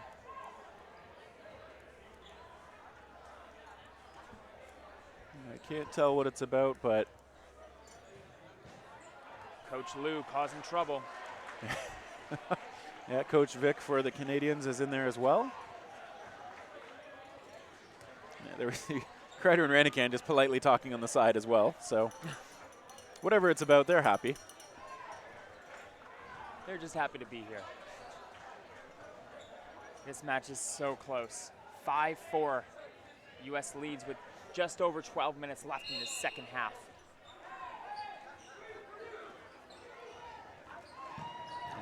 A lot of counters going back and forth there. Yeah, Marchbanks and Cerudo both eliminated in the exchange. Eustace way up to the line drives. Perez scrambling back. But it's only territory temporarily gained. Ketchum throwing high, faking with that second ball. Doesn't decide to let it go. Another whistle blown. I think one of those balls just escaped the court.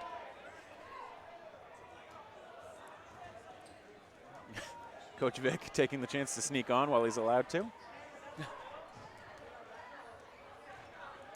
12 minutes, 13 seconds remaining. I think it's 3-3, right? Oh, 4 players for the Canadian side. 1 player advantage. Oh, does that connect? No. No. Snow, kind of a lucky block, I'd say, but it is a block. Whew. I thought that rattled around in there, but that went straight down. Good work by Snow. And the throw again, McGee avoiding that ball from Snow.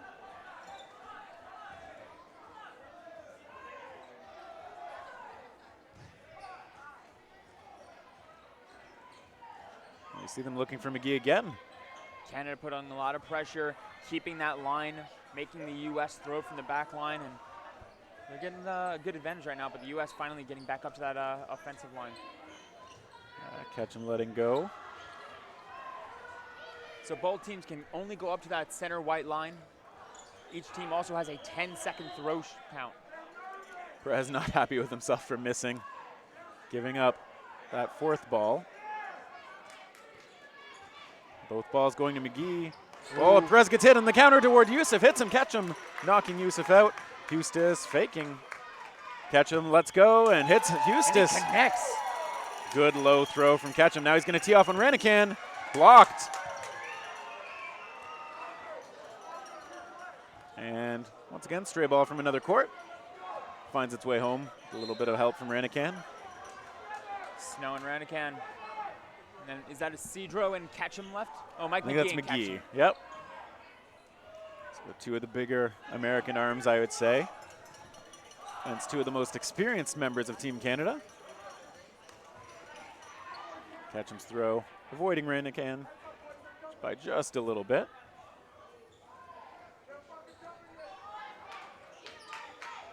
Ooh, trick throws. Bunch of back and forth missing as McGee just spikes one into the ground just in front of Snow.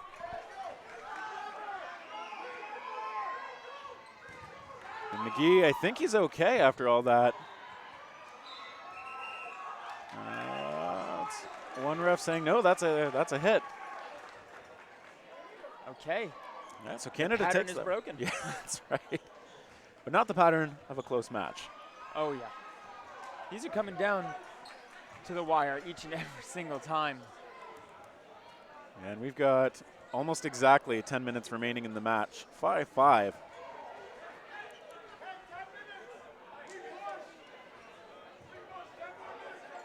Both sides shouting their support from the stands to the teams playing.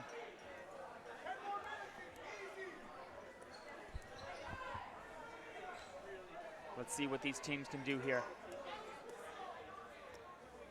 I just want to see some good dodgeball. I feel like we've seen a lot in this match. Canada again a little bit quicker on the ball, and a big throw into Marchbanks from Yusuf. Nice shot by him. Nails him right in the chest. And Canada starting with the player edge. The Americans now with 4 balls. Payan back in the match. Hashimoto back on the court. I'm always curious how the coaches decide which players to bring in and out. Whether it's a matchup thing or... I think in the case of the U.S., they actually have 3 lines like hockey. And so those 3 players are, those 3 sets of teams are rotating. And then the 3 players they called up from the reserves aren't guaranteed play time, but a player can swap out for a reserve player at any time if they need to take that break. And I know sometimes it may be worth, whether you're physically fatigued or maybe you feel like you're a little bit off, like your throws aren't finding the mark or blocks aren't quite as clean as you want. Sometimes it makes sense to take a little break and refocus. And the American team has shown it's got considerable depth this year. Oh, yeah. This is almost a brand new team for the U.S. That's true. Eric Stone, Cody Foley, Cody Stidham returning from last year. Isidro Perez as well. But I think that's it. Just the 4 members are returning, and the rest are all new. Most of the Canadian team is a veteran team, right? Big block by Justin Payan. Yeah, it's a good block. Sorry, I missed the question. Most of the Canadian team is the same this year, correct? Pretty similar. Yusuf was on the alternate squad last year. Tom Singh, this is his first year on the national team. Corey Oikel, who hasn't been seen in this round, he has been on the national team in the past. Ooh, as McGee gets hit out there. I thought maybe he blocked that cleanly, but looks like no. Hustis with big fakes and Snow aggressively at the line. Jeff Snow on the counter and a Payan gets hit. And Snow returned. I believe that was Foley who took him out. Getting that shot on Eustace. And now they go toward Foley. Pops up and knocks the the net frame out again. We have unfortunately had the pipes holding up the nets over there get knocked out several times. Payan. Players just throw too hard. Yeah, They got maybe that's what it is. Yeah, too much velocity. Now it looks like just Johnson and Hashimoto remaining against 4 strong for Canada.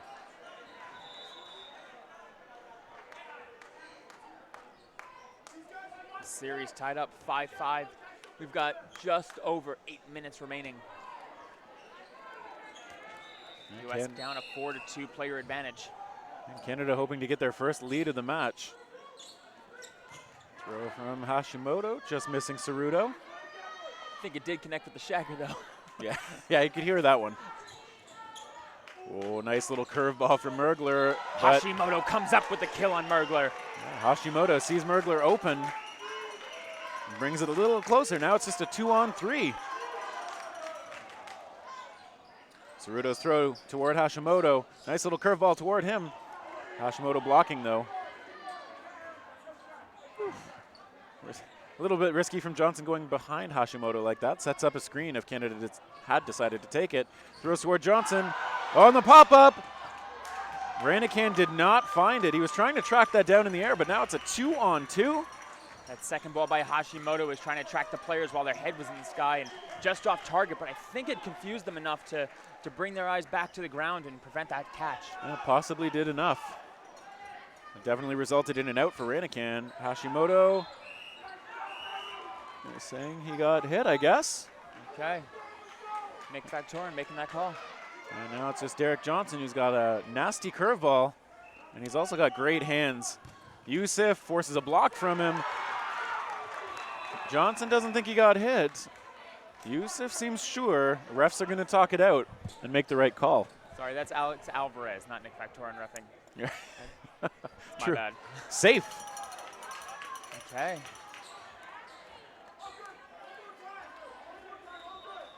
So Johnson still alive, still with the chance to secure this point for Team USA, although he's going to have to do it against Ceruto and Yusuf. Johnson playing it a little more defensive, goes to the air. Now lines up. Oh, and Yusuf finds him that time. Canada takes the lead, 6-5. Yeah. First lead of the match for Canada off some good, aggressive, accurate throws from Moody Yusuf. U.S. has gone undefeated so far this event. Let's see if Canada can be the first one to take down the United States. Yeah, the host country, strong showing.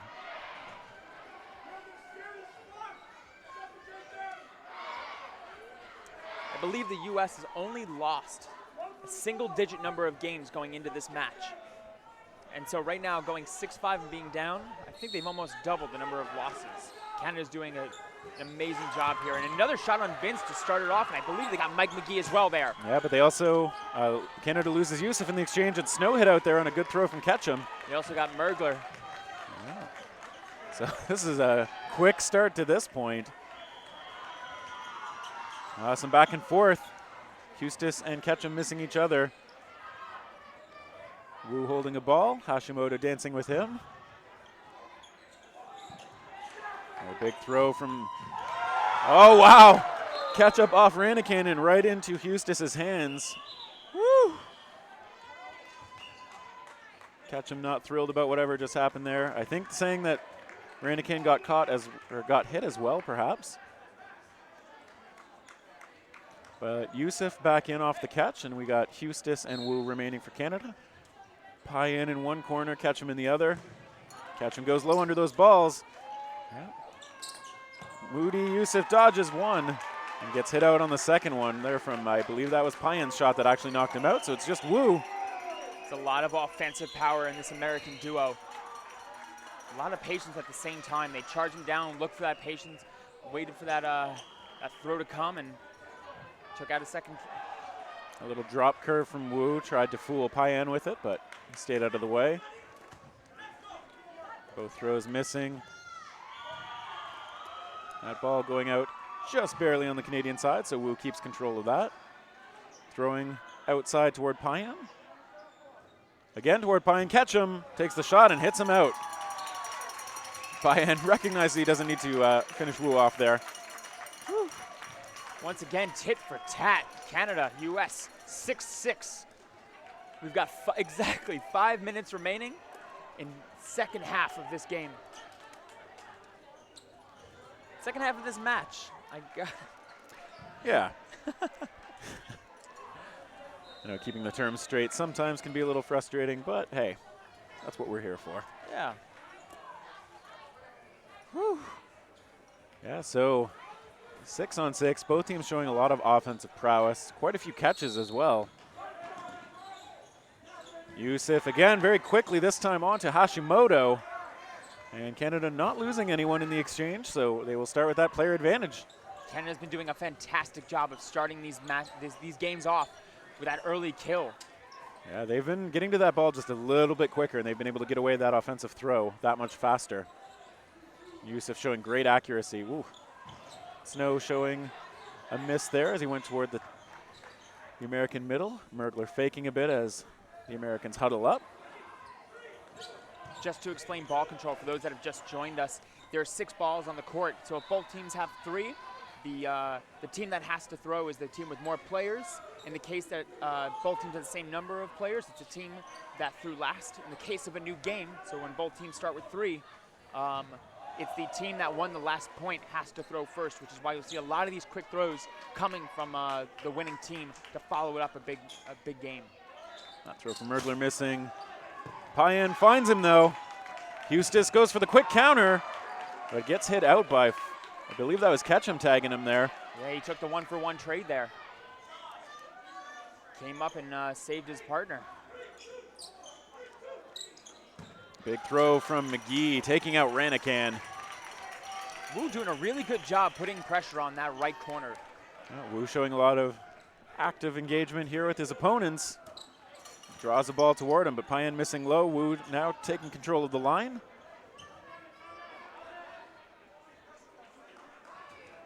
Now the Americans with the player advantage are going to go on offense. Yusuf taking the center line. Now backing off as Canada talks about what to do next. Throws on McGee. He goes high, but they do find him.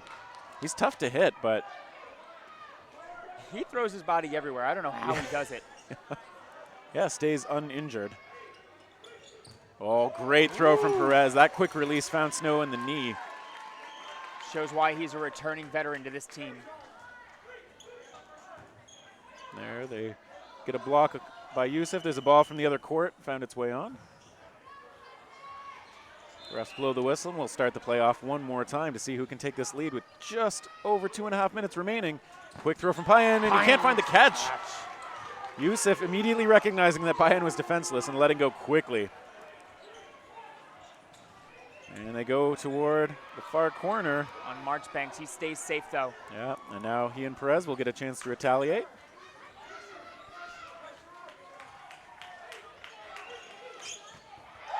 And they get Wu. Yeah, he went low, but was not able to actually block that ball quickly. A nice little, I think that was a drop curve from Perez. Now it's just up to Yusuf. Marchbanks super aggressive. Yusuf making a lateral step to make sure Marchbanks doesn't hit him. And now it's just Perez and Yusuf. Yusuf, ooh, just missing. Perez goes low really well. And timeout called, Canada. 1 minute and 44 seconds left. If this goes into overtime, this one-on-one is going to be the final battle. Yeah, but that said, I mean, both of these players have good arms, so I feel like it's pretty likely we're going to see one team go up 7-6 and then perhaps have another point after that to take us to sudden death. Well, we will see. There are no ties in round robin. Yeah, we said yesterday there were. I lied. Explicitly lied. You knew the fact. So actually, an interesting fact, there isn't, as far as I know, there's nothing in the rules about whether there can be ties in the round robin. It's up to the tournament organizers. So USA Dodgeball has elected to have just wins and losses in the round robin. Perez throwing early. Moody clears it. And Perez goes under that one. Both players doing a good job of staying alive. And we got another whistle. Clock stops at about 1:31.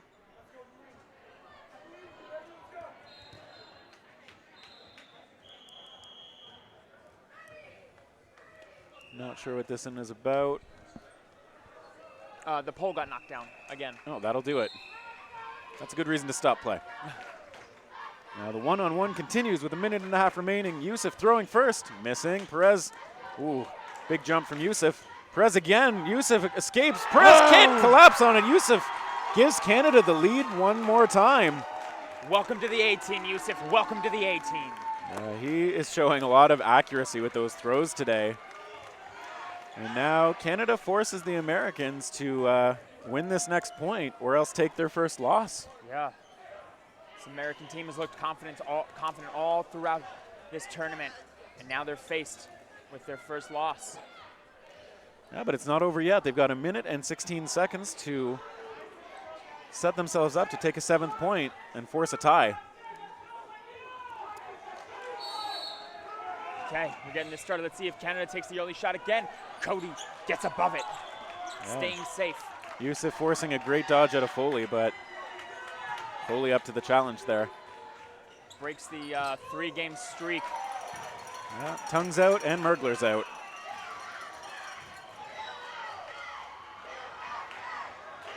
And the American team trying to get fired up by their fans. Ketchum taking a shot toward Wu there, but missing his feet. Now Canada 4 strong. Kreider trying to hold the pressure. And they find Ketchum. Ketchum went up, but now he went off. 5 players left for both sides. Just over 30 seconds left. Yeah, Hashimoto hit out on the counter. Snow avoids the ball. We got 25 seconds. Canada up 5 players to 4. Both teams going to try and bring the odds in their favor for sudden death. Ooh, Hustis, I think, hit out there by, I think that was Kreider's shot. But I think Kreider got hit as well there. Yeah, Payan now taking over the corner. McGee and Foley coming to the line. With 7 seconds left, look for all the balls to be thrown. Oh, and they find Yusuf and find Wu. USA sets themselves up to be in good position for this final overtime. Those are some good throws at the end of regulation time to make it a little easier for Team USA to try and close this point out and force a tiebreaker. Woo! I love good dodgeball. I love good dodgeball. Woo! Let's see what can go on here. Either way, however this match finishes is going to be exciting. Either we go to the tiebreaker or Canada's coming back down from 3-2.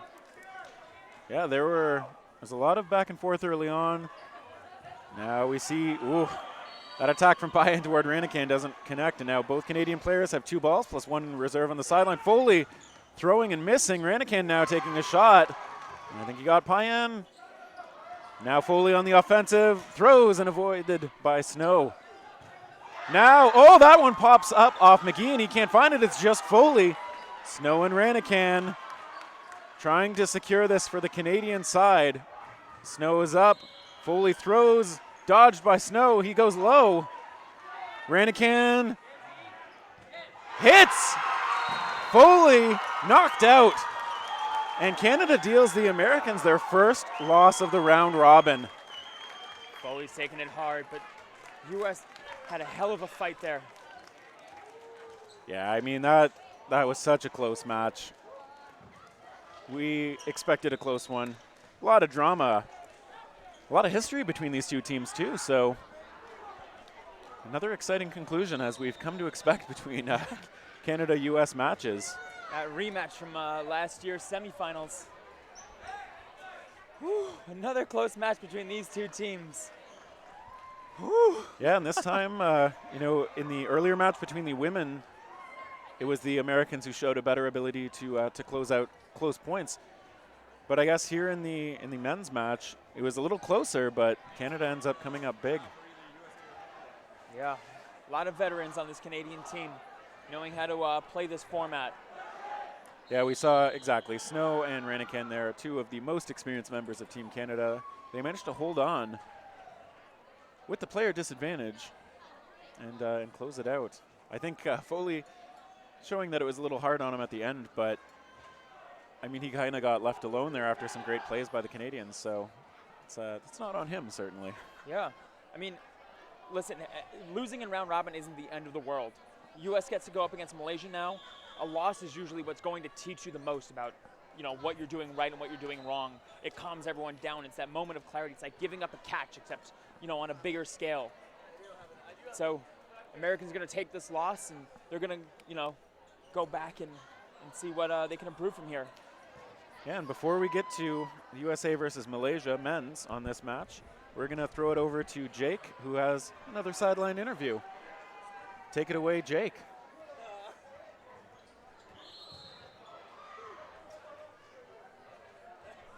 Jake?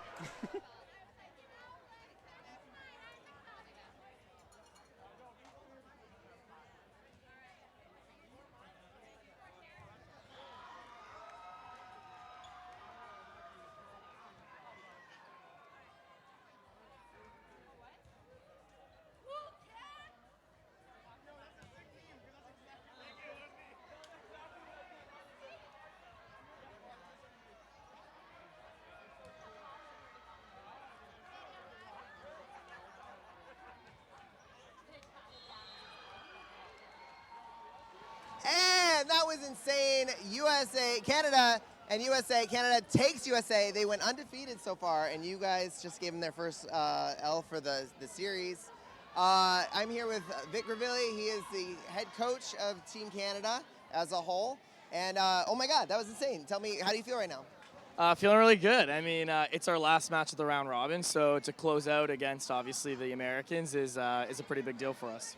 That's a big deal. Yeah, exactly. This is a really strong U.S. team. The funny thing is, a lot of these guys play against your team all the time. And there was a lot of talk about the Barrie tournament, I think, where they were like, oh, we played Team Canada. But it wasn't really Team Canada, was it? It wasn't Team Canada, but you know what? We had members of our squad that was on there, and they're part of our program, and they're really good players as well. So, yeah, I mean, they got a little bit of a flavor in Barrie for sure. Yeah. I mean, again, you all know kind of each other really well, so that gives not really one team an advantage over the other because, again, you know each other. Anything going into this, any major strategy going into this against the U.S. specifically? I mean, we've been preparing for months how to tackle Malaysia, how to tackle U.S., how to tackle Australia. We stuck to our plan, so I thought the boys executed and played 40 minutes, which is really good. Can you give us any insight into what the difference is between your attack on Malaysia versus your attack on the United States? I mean, top secret? I think at the end of the day, we got to play hard regardless. I think with the Malaysians, we have an idea of what they're going to bring, and with the Americans, we got to bring. So ultimately, both teams require for us to move our feet, and that's what we're doing. Move your feet? Yeah. Move our feet. Just shuffle across that dance floor. You mentioned the program. What is Team Canada's training program like? It keeps evolving. Our program right now is we pick a squad, 16 men, 16 women. We train for about 5-6 months. We have training camps. We've got some weekly practices in there when there's a high saturation of players that can train with each other. We've invested heavily in more specialists, so food, nutrition, strength and conditioning. And we put a huge emphasis on that stuff. So we've been evolving for sure. That's intense.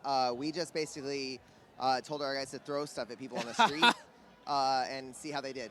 Well, hey, it's obviously working for them, so keep it up. So next up, we've got your women's team versus Mexico. Mexico. All right, Canada women's versus Mexico. This is going to round up the round robin. This is the last hour of round robin, and we're going to find out all the standings really quick. And as far as how you did the rest of the tournament, how was your game against Malaysia, the men's?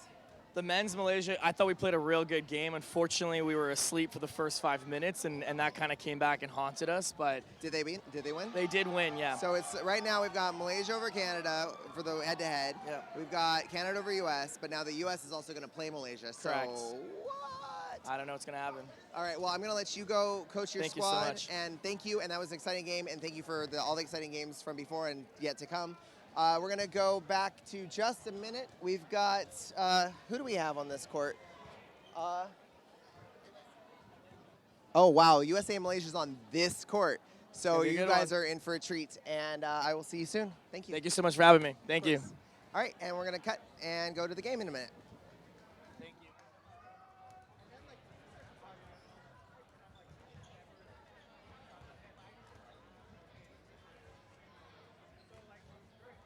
All right, as we are finishing up this game and getting ready for the last round, I want to make an announcement. The bar will be closing in 20 minutes. The bar is closing in 20 minutes. If you want some drinks, head on over.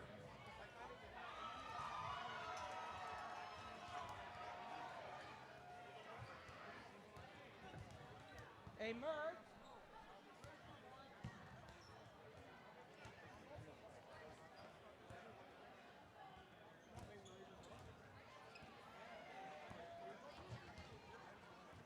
Great job, Cam.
Let's go! Let's go!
We are back.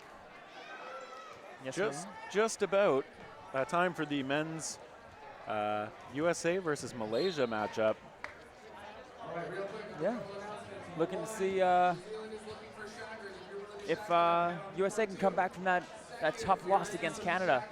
Yeah, that would have been an emotional loss, but I mean, it was so close. I feel like they can't be too disappointed with at least how they played, even if the result wasn't what they were hoping for.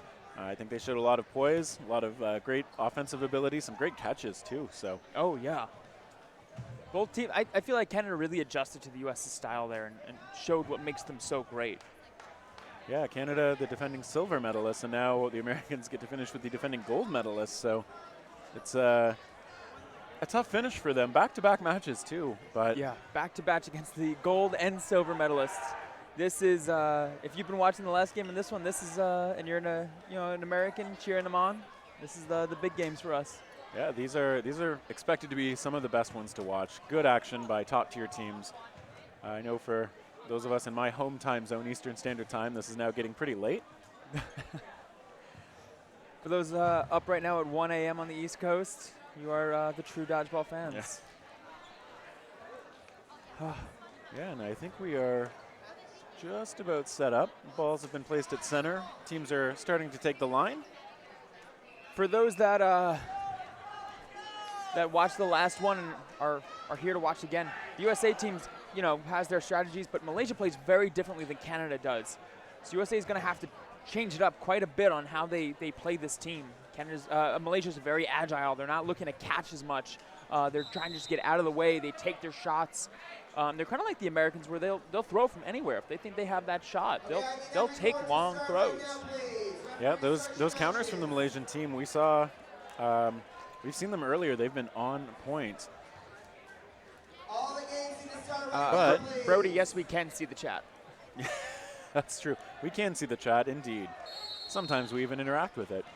Yeah, the Malaysian team, they're not catchers the same way both the Canadians and the Americans are, but they are so nimble. They're so good at getting behind the ball and blocking. So it is a different style, but obviously it's been very effective for them this year and last. So once again, this is the World Dodgeball Championships 2018. We're in day 2 of 4, the last day of round robin. Final game 2. This is USA versus Malaysia. And I think both of them are possibly still in contention for the top seed in the men's group. So this match probably has standings implications. Yes, as far as I can tell, if the U.S. wins this, they take first seed. I don't know if the Malaysian team has lost. They haven't, but it will put them 1-1 and it'll give the U.S. the match advantage for the head-to-head. Well, either way, once everything wraps up, we'll be able to see all the scores and standings soon, linked from the USA Dodgeball play page. So we just saw earlier today, Malaysia played Australia, and there was one 14-minute game in that set. In that match, I should say. And right off the rush. It's quick, but Malaysia showing their just how agile they are right off the rush. Yep. Ooh, that throw. He does not like wild. cameras. Yeah, that was Haragaran missing a little bit high. 4 balls for the American side. Let's see what they do with it. A little low by Andrew Catcham there. Yeah, Sheng avoiding that one easily.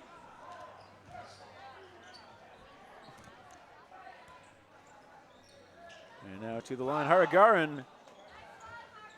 This Malaysian team is so coordinated with their chants. Yep. Every time they throw, there's a cheer from them. Yeah, but now the Americans to the line, missing, and the counter to catch him, finds him.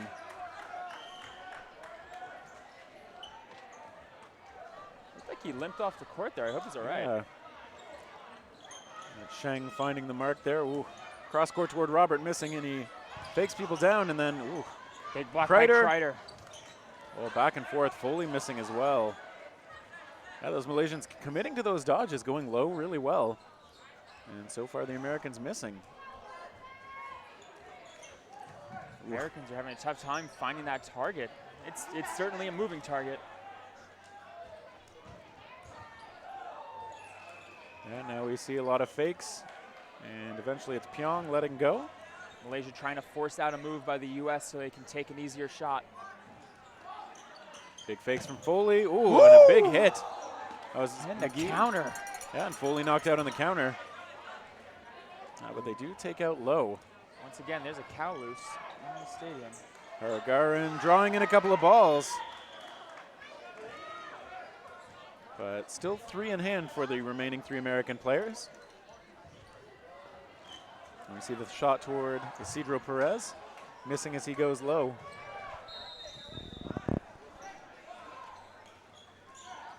And there we see determined fakes. Oh, McGee gets hit out, but he gets a little push pass and knocks Robert out as well. Good work there, knowing he's in a difficult situation and looks to just take the trade. Yeah, making the best of a bad situation. Haragaran, ooh, they find, I don't know if that was Haragaran or Jim's shot, but either way, Perez knocked out, and it's just Kreider, co-captain of the American team, against 3. Big shot. Malaysia can take a trade here and they'll come out on top. Kreider, on the other hand, has to stay safe. He's got to start picking them off one by one. But each of them has a ball in hand. It's going to be a tough battle. And now facing Pyong. Stays low under that ball.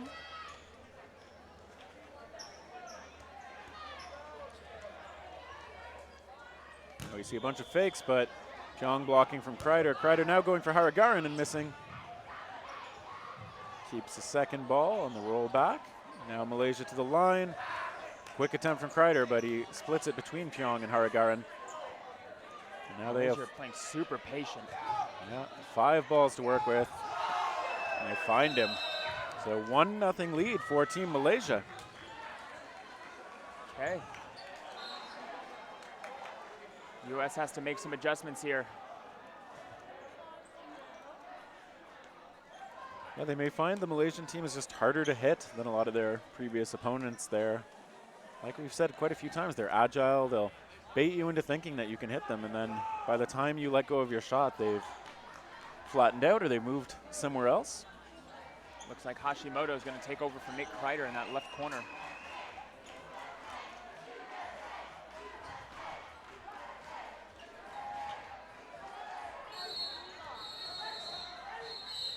And here we go. Off the rush, Marchbanks, I think, clearing that ball. Foley with the throw and takes out, I believe that was Jim on the side. U.S. starting off great, actually, hitting that shot. They had some trouble early last game. Took them 4 or 5 attempts to finally get a shot off on Malaysia. It's interesting, the Malaysian team, a lot of their fakes, they don't actually follow through with their arm all the way some of the Americans do. Like McGee and Foley have shown big ones. Marchbanks hit out there. This Malaysian side, every throw, that chant coming from that sideline. Ooh, Payan, I think, hit out, yep. Hashimoto holding the line, though. Baits a couple balls his way. There's been a couple times where I've walked past teams huddling here, and they've been talking about Hashimoto. He's getting their attention. Yeah, And he connects. Yep. Solidly connecting and knocking out Sheng there. Yeah, Hashimoto's got a bright future ahead of him. Only 17 years old. Ooh, good work by Mike McGee there, baiting that throw. Yeah. Yeah, McGee pretty young as well, I believe. Yeah, I think he's 20.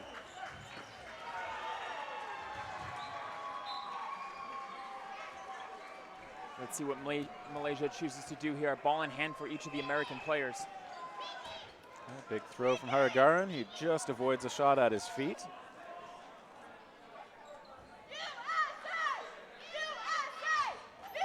U.S. fans, there must be right by the microphone for the court. McGee comes up, throws.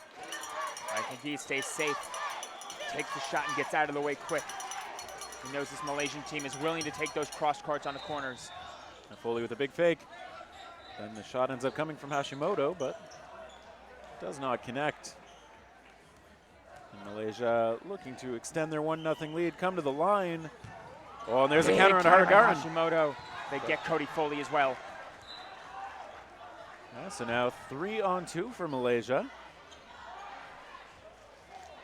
And only one ball. That ball finds Pyong though. Hashimoto connecting. And another one. Yeah, Robert out as well. And Hashimoto tries to find Low there, who lives up to his name and stays on the ground. Hashimoto's playing out of his mind right now. And he's been a consistent performer today. And blocked by Low, who now has control of 5 balls. McGee coming up, gets over that ball with a good jump. Oh! What a catch by McGee! What was that? What was that? Was that a bait? What? I gotta be honest, that did not look like a bait to me, or if it was, it was so convincing. Oh my God! He just kind of trapped it as he turned around. That was a good read by Lowe to take the shot, but McGee with a miracle catch. What was that? That was nuts. McGee. I think he was trying to bait that and just get the block off and get some more ball control, but he got his blocker up a little late and ended up just pinning between the ball and his head. Yeah. Wow. That's one I'm gonna watch again. Oh my God. Dodgeball Gifts is gonna have that up any moment. Quick attack onto Hashimoto there. On the counter throw from McGee though, takes a Haragaran.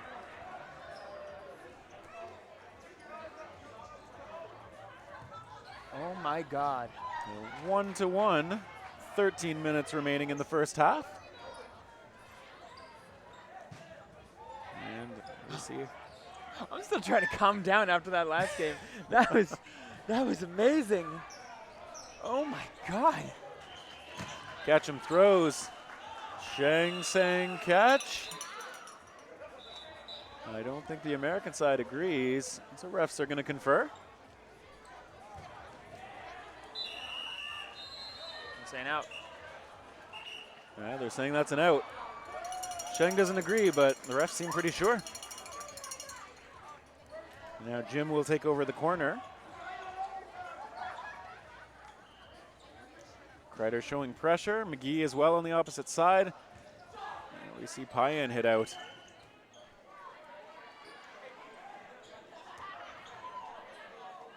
Now the Americans coming up to the line. Ooh, big throw from McGee.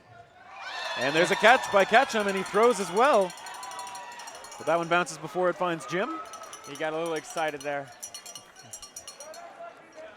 Good catch, though, to give his team better odds. He made that pocket and sealed it. McGee staying safe. A good low move by McGee there. Now Perez, McGee, and Kreider will talk, come to the line. See the throw from Perez going across his body. Malaysia takes the line going for McGee. He gets under it. McGee's shot spiked into the ground. He avoids the counter shot. Kreider hit out, though, on the exchange. Low connecting with him. I think he did get the cross court, though. I think you're right. Oh, catch him sliding under that one.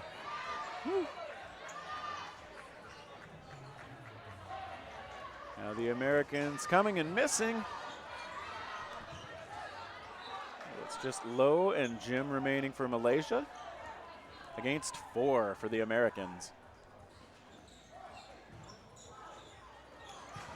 And we see a move toward Ketchum, but he clears it. It's a good jump. Let's see what the Americans do here. Nice curveball from Perez. Once again, that's what he's known for. Nice little inside out on that ball.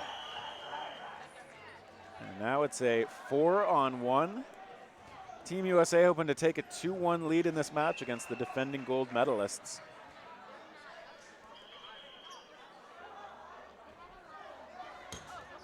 There's a block from Jim.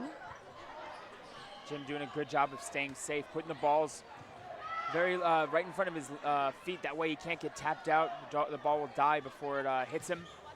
And having that other ball to block if it goes high. You see him taking the throw, but he's taking it from a pretty safe distance. Showing respect to these releases that the Americans have.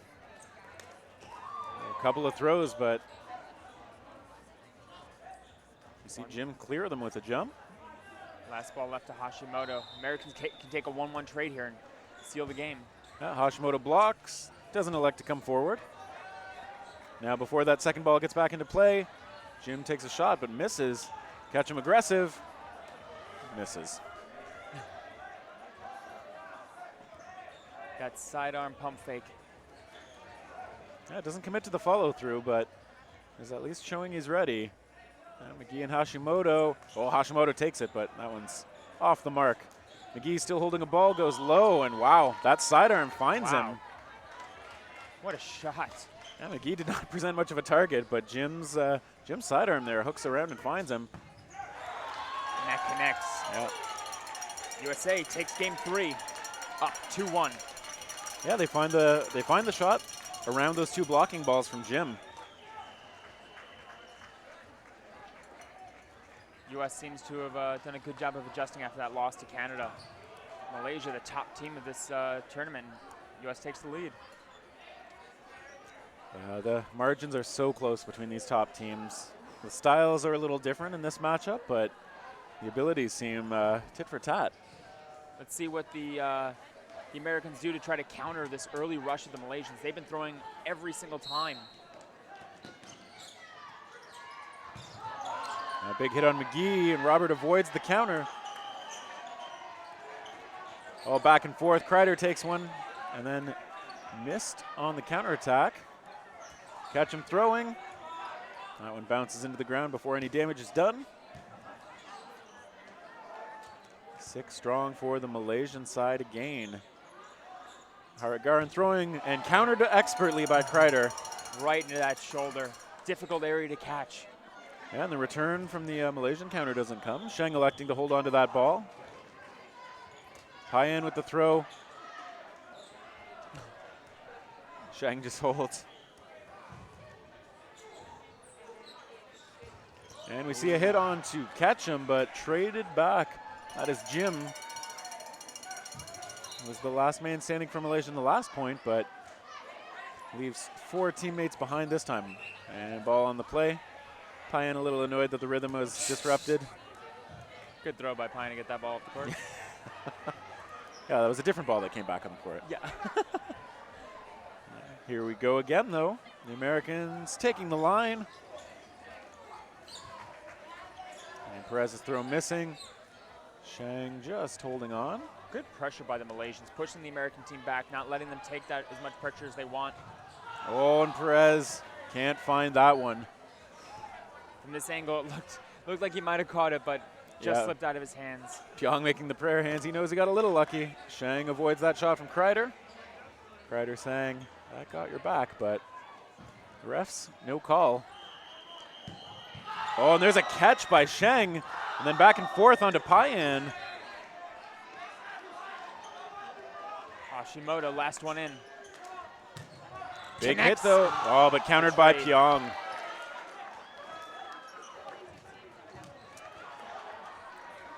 Yeah, so We were saying that the Malaysians don't often catch, but Sheng there, he found one that made it a little easier for the Malaysian team to take that point away from the Americans.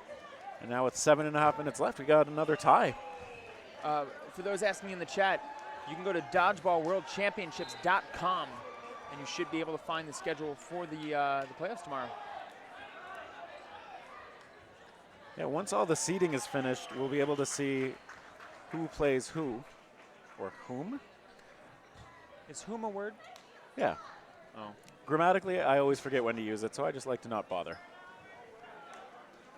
I see the refs talking a little bit more. Do you know what time the playoffs start tomorrow? I think it's noon, right? I can check this handy program. Oh, that's right in front of me. No, it starts at 5 p.m. tomorrow. Yes, it's the finals on Saturday that start at noon. Yes. So yeah, 5 p.m. start tomorrow, a little bit later. We'll start with the 8 versus 9 seed for men's. That'll be right here on court 1. Some of us will be talking about it, I'm sure.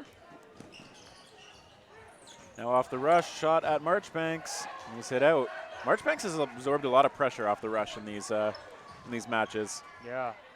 Malaysia doing a great job of connecting on these rush too. They have got this nailed down. Big throw from Ketchum. Ketchum catches him. And he gives him a heart. Good sportsmanship by Jim. Throw toward Perez missing, and that's, I believe, Pyong avoiding the counter from Kreider. That was a weird little stack there. 2 players had to dodge that one throw. Yep. McGee with the big fake, Ketchum with the jump. Ketchum gets hit anyway, though.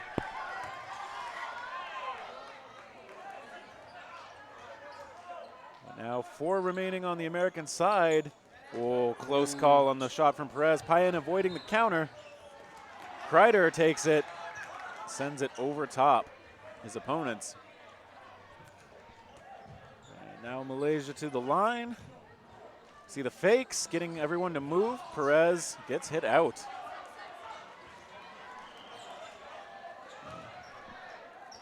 And there we see Aaron avoiding a ball. I don't know how these players are keeping calm. I'm having trouble keeping calm. Oh, that one off the mark from Robert. Good job forcing the move by Pine and trying to take that shot. It went a little high, but they got what they wanted, the exact scenario. It's got to give them some confidence. And then Payan, though, says, you didn't get me out. I'm going to get you out. And Sheng knocked out of the play. Malaysia still with 4. And we see that one sent toward Payan, who gets out of the way. Taking the shot there was Jack. Now the Americans going across court, but Pyong avoids it. Malaysia really putting that pressure, not letting them, the USA team get anything for free, not letting them take their eyes off of them. And a shot toward McGee, but he goes low so well.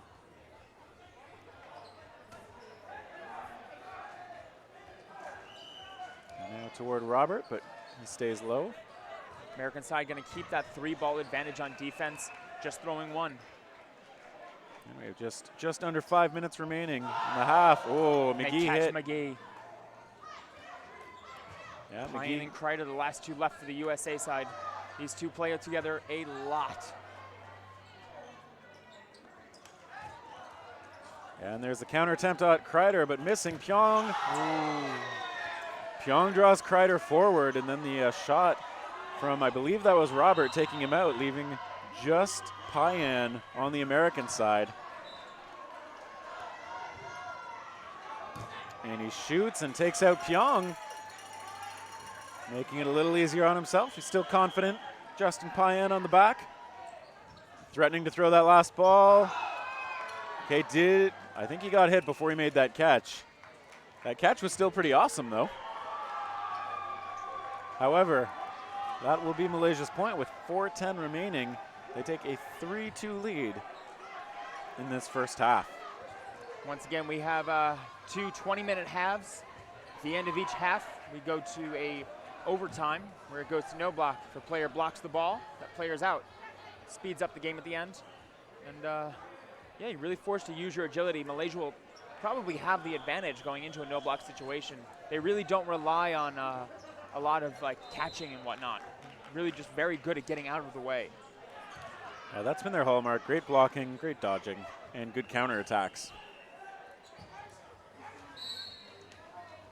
And now off the rush. Oh, agile move from Foley, but good patience from the Malaysian thrower to hit him anyway. I believe that was Robert again. Malaysia's doing such damage on this initial rush every single game. They're very fast. Oh, that was a hit onto Pyong though. And Marchbanks makes sure. Marchbanks. And McGee takes over the line. Marchbanks finally actually alive deeper into one of these points and gets a chance to show his throw. He's been a focus by Malaysia. Malaysia draws out the catch there. Not the catch, sorry, the throw.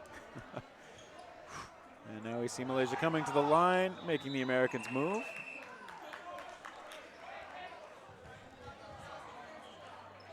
And yeah, I think that was, the Malaysians exhausted the shot clock, so all balls going over to the Americans. Oh, wow. We don't see that very often. Now Jim, wow, just sliding low and then going high on the follow throw from Marchbanks. And McGee missing as well. Oh no, that was just a fake. Got me. This Malaysian team is so agile. Yeah, with the way the Americans throw, I would have thought with 6 balls we would for sure see at least one out, but no such luck. They look for McGee, goes under that ball. Big fakes. It's not even like you can tell the American team that you need to start pump faking to get the Malaysians in the air to make a dodge. They're doing that, and the Malaysians are being very, very focused and not moving until they need to, staying safe. And now Kreider putting some pressure on along with McGee, but not good quick throws from the Malaysians. That was Jim letting it go. Oh, an aggressive play there, but now kind of the acknowledgement that maybe I shouldn't have thrown that ball. But no harm done for the moment.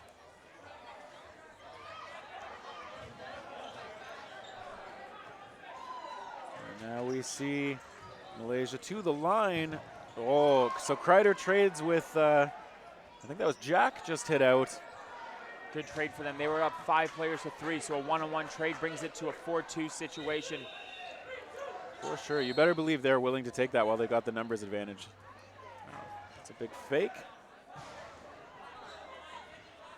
Aaron, so far, not letting it go. He and Jim will talk over the plan. McGee showing pressure. Curveball attempt from Jim, but that falls short.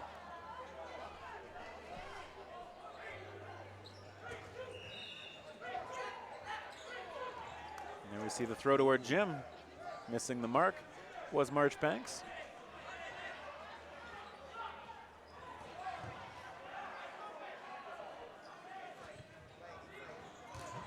And good block by McGee on the throw from Aaron. Very deliberate pace now. U.S. team taking it very slow. We have 40 seconds left in the first half.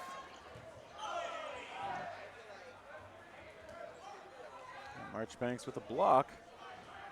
And I think the Americans are going to be fine with taking this to sudden death if they have to. Ooh. Nice. Or not. 20 seconds left in this first half. I mean, I'm sure they'll take it if they can finish it a little earlier. Aaron knocked out, leaving just Jim on the side of the the Malaysian side. He's going to come up, take a shot toward Marchbanks. Nice catch by Justin Payan. Notably not on the court this time. And That they hit him. We'll go to a game 7 before the half. Yeah, there are like, what, 6 seconds left, if that? It says 0, but I'm pretty sure there were still a few seconds on the clock, so. Refs are going to convene.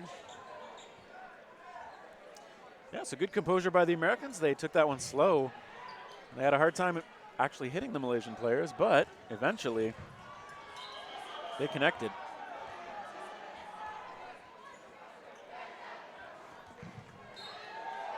Let's see, are we going to I think we're going to have one more game.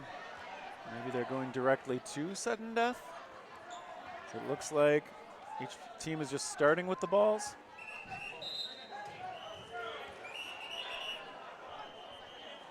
Okay, that kind of seems like a disadvantage to Malaysia, who's done such a great job starting off these games with a quick throw. I think 5 out of these 6 games they've gotten that first ball onto a target. That'll be an interesting question, I think. The Americans have the bigger arms, but Malaysia has more agility. We'll see who comes out big. Foley now with those big fakes. Draws in a throw from Sheng, but Sheng missing on the cross court. Once again, this is no block. We're in overtime of the first half. Yeah, they just find Marchbanks. Kreider with the counter. Sheng doesn't take his shot.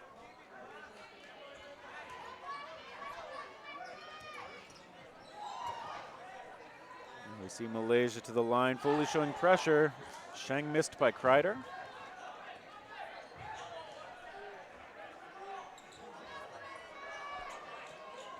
Shot toward Foley was looking catch. Ooh, catch him. Staying safe. He goes real low there. There's a ball in Andrew Ketchum's hand, which means you got to keep your eyes up constantly. I think maybe he sweat on the floor or something.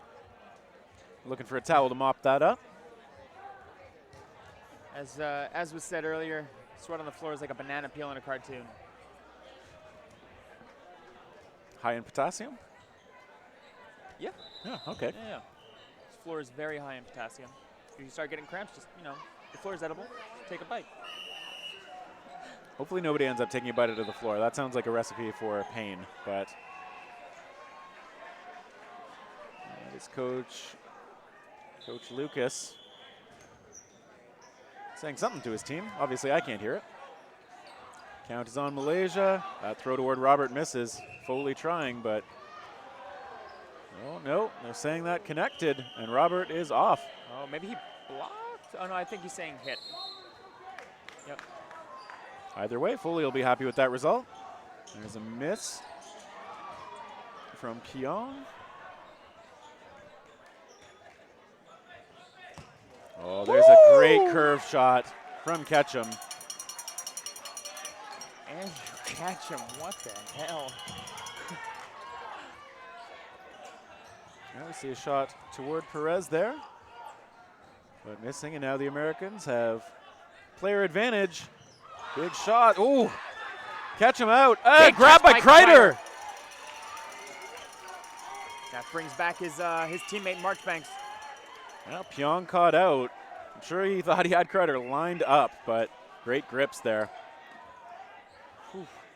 I hope Jack remembers that he can't block. He was showing block there for a minute, but sometimes you want to show block just to bait that catching spot. Like, hey, yeah, I've forgotten about no block. Yeah, let's give him the benefit of the doubt here. I know I do it, and these guys are a lot better than I am, so. They're onto your tricks, too. Yeah. Hashimoto now getting one of the balls from the middle, letting go. A good lateral move from Jim. Keeps him safe. Now Jack with 2 balls, probably the thrower. Oh, Perez couldn't squeeze it. But on looks like there was a counterattack, though, from Cody Foley. Yeah. Knocking the Malaysians down to just 2. So Jim and Jack. Oh, there's good try by Kreider, but he could not hang on. Foley, Hashimoto, and Marchbanks left for the U.S. side. Oh, good try to Marchbanks, but he gets those feet out of the way. Who do we have left here? We have Sheng and who else from Malaysia? Well, that is Jim on the side closest to us. And I believe Jack on the far side. Big catch by Foley. Yeah. Brings back Ketchum, pushing up the court, connects. U.S. will go into the second half with a 4-3 lead. Yeah, good work in sudden death. Ketchum there showing a little bit of patience as he got to the line and forcing forcing Jack to decide, are you going to go for a catch or what? Jack electing to stay on his knees, look for a catch, but it's pretty tough to catch Ketchum when he knows he's totally safe and can just unload. So. Oh, yeah. U.S. has to be happy after going down to Canada the match before this. Now going up against the previous gold medal team. And, starting this second half with the lead, 4-3. Yeah, they're playing so close. Both sides showing their style at its best. And, yeah, as we can see, it's a narrow lead for the Americans so far as Ketchum finished off that sudden death point. A lot of big plays in that last game. Once again, I'm going to get excited about that Mike McGee catch off his head. Yeah, the little trap it against his head with the other ball he's holding. What was that? Kreider had a big catch in that last game to bring back Ketchum and stayed safe after that.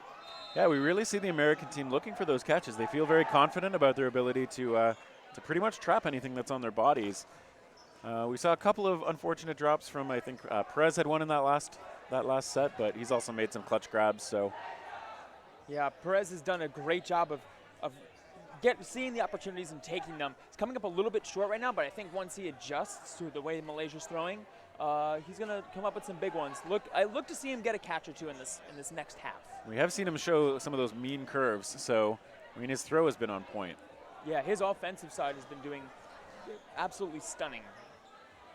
He's going to be one of the biggest assets for the USA team going into the second half, especially if he adjusts his catching and starts, getting those grips. And both teams not going too deep into their subs so far. We've seen a fairly consistent group of people on each side. And it looks like the players are setting up on those back lines again. The ref's trying to get everybody back in play. Let's cut back to the court. Whew. Once again, we're in the second half of this USA-Malaysia game. Final round-robin match for the event.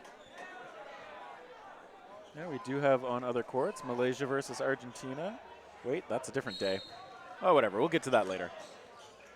And right off the rush, that's Sheng. Ooh, Hashimoto tries to connect there after Cody Foley going out. Just a little off target, though. And now we see threatening shots, and they find Marchbanks there. That was Robert's ball. Ooh, they get Sheng out on the other side.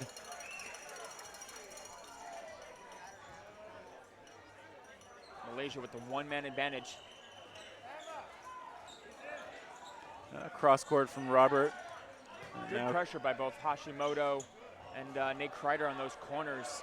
Really pushing Malaysia back, making them throw from behind that 30-foot mark, substantial amount. Ketchum tosses the bonus ball away. Back into the Argentina-Mexico game. Ooh, big throws back and forth, but so far nothing doing. Close call. A nice little twisting dodge there. Ketchum thinks he thought he caught him sleeping, but he was wide awake. That sidearm shot is deadly. Yeah, Pyong with something somewhere between like a sidearm and a windmill. Definitely more sidearm, but on the back and forth, that ball threatens to come back. Big shot from Ketchum, connects.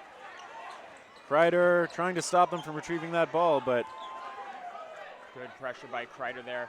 Patience not to throw because he knows the other corner's coming up and charging him if he does. Yeah, Aaron perhaps reading the situation well, grabs that ball for his team. Now they have four. Big catch by Ketchum. And Ketchum hits. Is that a catch from Robert? And they're talking again. Ketchum looking disdainfully at the prospect of that being a catch, but they say that is an out. And so Robert heading out. Just a couple left on the Malaysian side.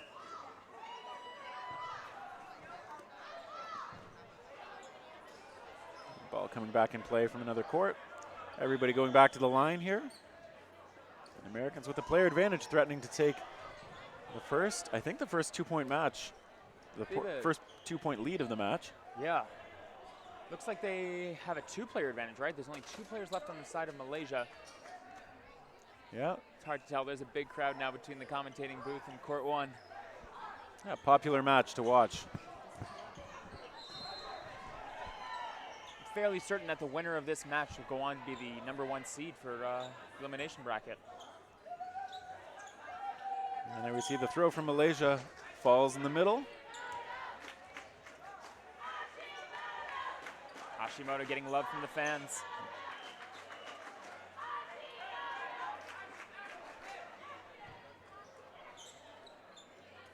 Big fake from Kreider, draws out a throw as he clears it. Hashimoto putting some pressure up, but I think Xander would have been able to get that either way, the shagger for the USA team. And there we see those throws missing.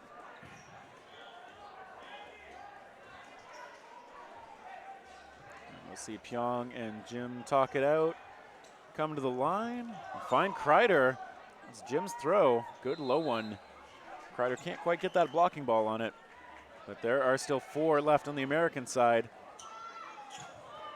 Oh, nice cross shot from Hashimoto, and there connects with Ketchum finds Jim, and it is up to Pyong, 1-on-4. Lets it go. Ketchum decides not to throw. Never mind. Oh, there it is. Let's see if the Americans can go up 2-3 and get themselves that 1-game buffer. Oh, Foley thought he could grab that catch, reached a little bit, gets knocked out, but still leaves 3 teammates behind against Pyong. Stays alive there. Ooh, Hashimoto with a good jump. Hashimoto with the jumps. Now let's see what happens. Pyong tries a curveball. Hashimoto stays just under that.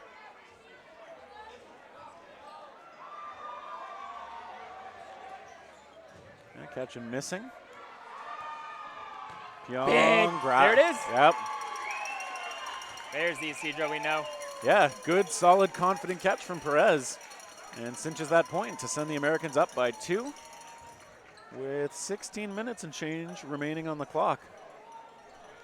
5-3 United States, 2-game lead. Whew. It is a close one.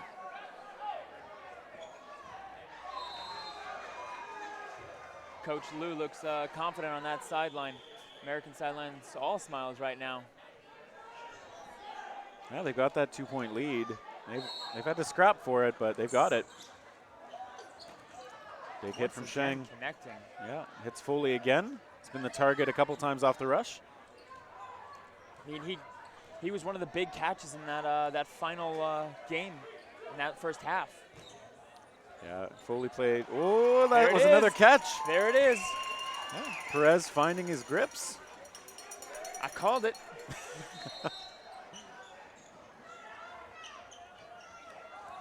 Yeah, and the Americans now 6 strong again as Foley gets back on, thanks to his teammate Isidro Perez. And big throw from Ketchum, but he gets hit out on the counter. Okay, 5 on the court for the Americans, 5 on the courts for Malaysia.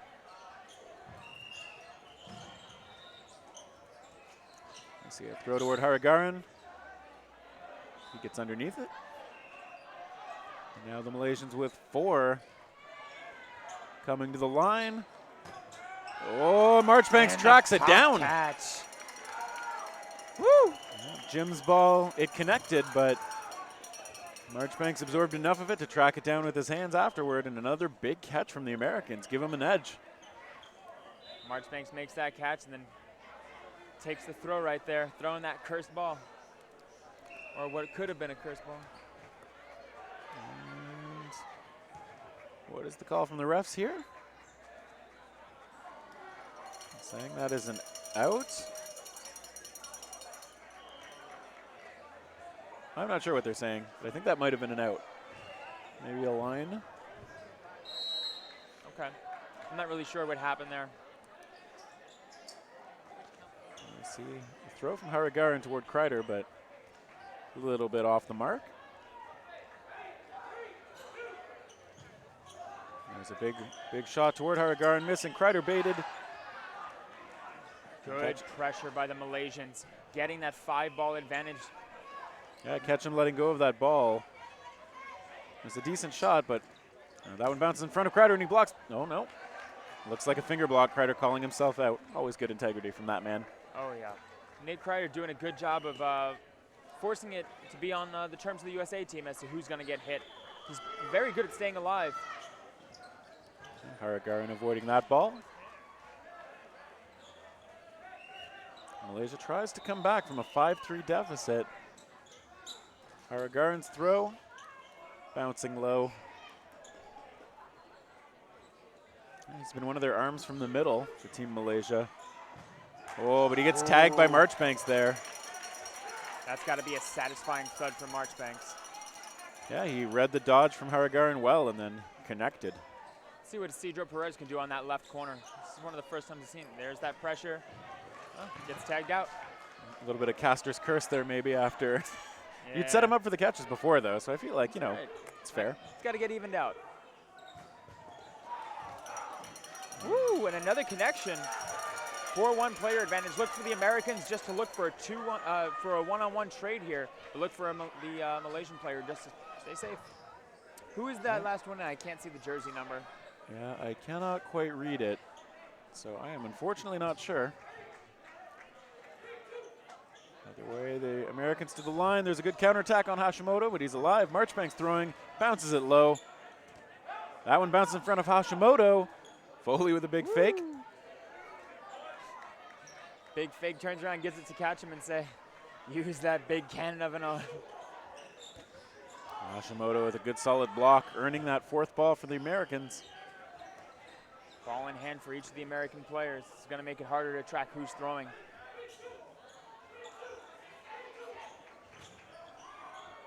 Yeah, but they don't find the shots they want. Foley getting underneath that ball.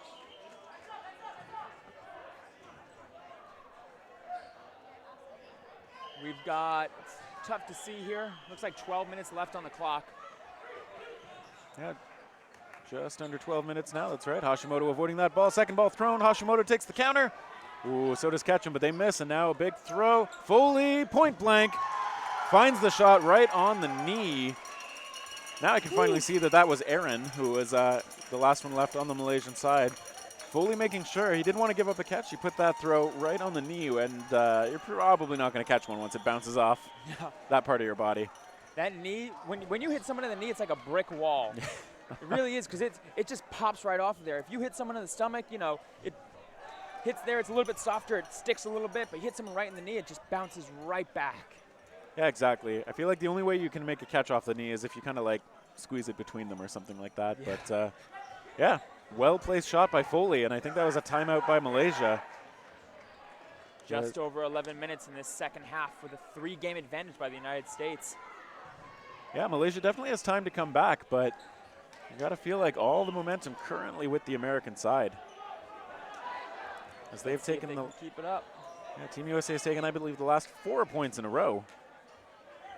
Yeah. Yeah, they have. Malaysia was up 3-2, and the U.S. coming back from there.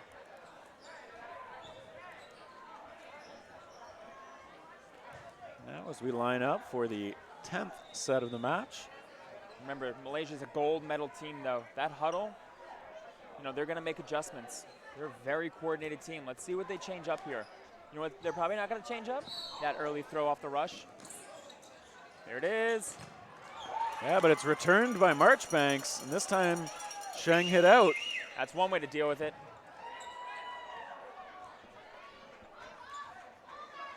You're going to take one of ours, we're going to take one of yours. And now to the line. That throw missing, and so Team USA, 4 balls strong, comes up. Big throw from Marchbanks. He's fired up. I think he got 2. Looks that way. Wow. I can understand why you would celebrate that with a fist pump and yell. There it's Perez and Kreider throwing, but Robert avoiding.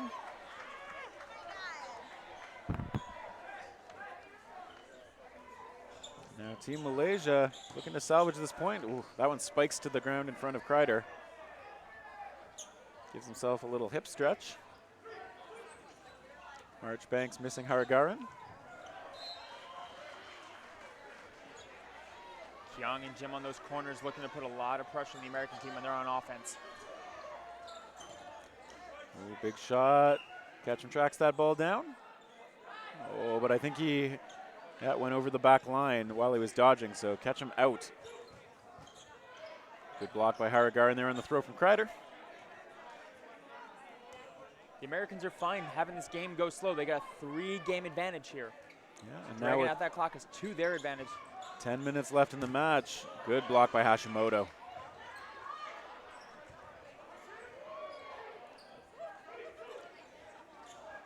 Now that one from Hashimoto missing. Counterattacks coming. Kreider, though, finds the mark on Haragaran. Ooh, Robert slides under that ball. Marchbanks hit out. Hashimoto hit out. No, Hashimoto's still in. Yeah, he might have survived. Maybe that was a block. Refs are talking again.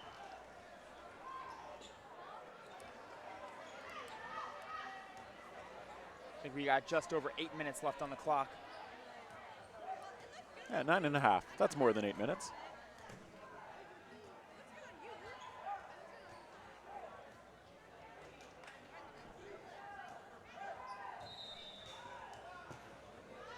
Whew. Yeah, I'm not sure what the discussion is. I thought Hashimoto got hit, but I wasn't sure what that whole exchange happened. Yep, and that's what the refs were calling. Hashimoto got hit there. Yeah, so, I mean, we can always go back and watch it later, but as far as I saw, I think that's the right call. So this leaves just Perez and Kreider. Good job by the refs there. And now we see whether Malaysia can take this 2-on-2. They're going to have to work quickly, though. They've got a couple games to work back through. Yeah, Jim and Robert. Well, quick little toss from Robert, but that bounces before it finds Perez. Sorry, 9 minutes left on the clock. Oh, wild one from Robert. Kreider didn't even really have to dodge it. This is the end of day 2. What is an exhausting tournament to play in. Kreider, good throw. Oh, Perez throwing too, but Robert takes to the skies. This is the advantageous situation for Malaysia here, having that 4-ball advantage on offense and the 3-ball advantage on defense. Good block by Kreider, blocking through, making sure that's not going to snag his foot on the deflection. Okay, so you make a good downward block, keeps the ball firmly on his side. Throw toward Jim. Oh, and Jim finds the shot onto Kreider. Good aggression there, leaving Perez alone against both Robert and Jim. Throw from Perez, good quick release, but blocked well. He's coming up aggressively again, and he's left himself in a tough spot. Hit out. Whew.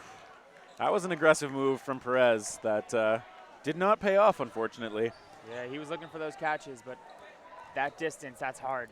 These are veteran throwers. Yeah, Robert and Jim making sure that that point was theirs and bringing it back to 6-4, still in the favor of the United States. 8 minutes remaining on the clock. Well, now just 8 seconds. Once again, for those that are just joining us, welcome to day 2 of 4 of the Dodgeball World Championships here live from LA.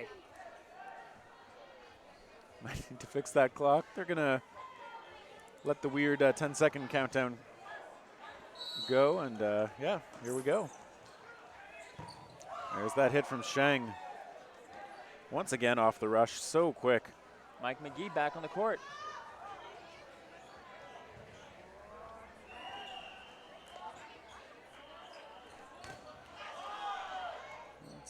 Good shot toward McGee, but staying alive.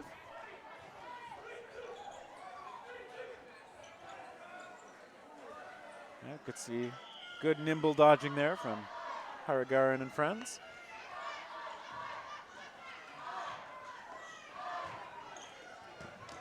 And there we see the shot onto Perez.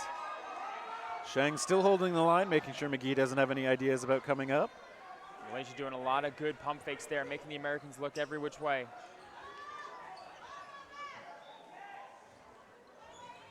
Yeah, catch him letting go, missing. So we've still got 6 strong from Malaysia. That show that throw, sorry, from Haragaran toward Kreider. Little off target, going high and wide. American fans trying to fire up their team. Kreider shooting, missing. Woo, and avoiding the counters. Just getting his hand out of the way there. Yeah. That was close. It was. But he is alive. Catch him. A big throw.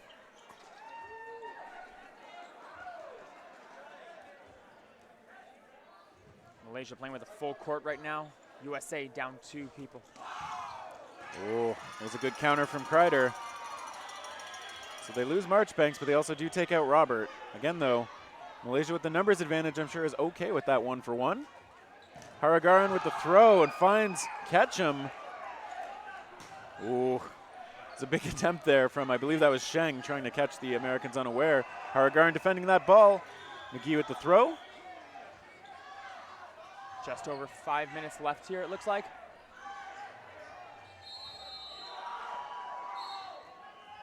And now Malaysia to the line. That's the throw from Haragaran, countered by Kreider, who does not suffer a counter from his own opponent. Bringing this to a 2-on-4. Big throw from McGee missing, Shang pressuring. Just holds the line though. Malaysia's very good about getting that pressure, forcing the USA team to the back. And we see a miss. Kreider stepping forward, but will elect to take the more patient route. Talking it over with McGee, coming to the line. And they both, oh, McGee hit on the counter by Sheng, leaving Kreider alone. And now 3 strong to the line. Kreider with a quick counter. Hits out Jim. Looking for Sheng and missing. You see some fakes again. And they got one on that, that 1-on-4. Yeah, now Gunting takes a shot, misses. Sheng hangs on, baits a throw. It's Next a on 1-for-1. Kreider. Yeah, so Malaysia stringing together a couple of points, bringing it now to a 6-5 deficit. United States still in the lead with just under 5 minutes to go. We got a match. We did. Final 5 minutes. Sorry, this clock's been a pain to read from this angle. And now it's back to that weird 10-second countdown I was doing, but I think it said 4:49 before that happened. Want to take bets that Malaysia will throw quick off the line here? Winner. That was blocked by Hashimoto, I think. Oh, no, never mind. He tried to. Yeah, he's walking off. Cody Foley must be happy, though. Yeah. Did he get him there? I think the refs are going to talk about it. It looked like Foley might have connected on that throw. That was an interesting, shot there. Okay, he's safe. Nothing doing, yep. Yeah, that was a quick exchange from both players. They were about 10 feet apart, took the shots at each other. Maybe those balls hit in midair. Payan's throw missing.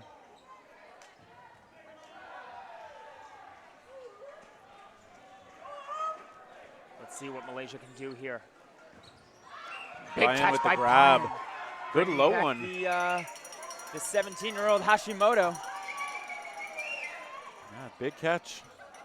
Payan throwing now, and they connect with one throw. Ooh, Sheng nimbly getting over one ball. But Malaysia Nate down to 4. Nate doing a good job of putting pressure there.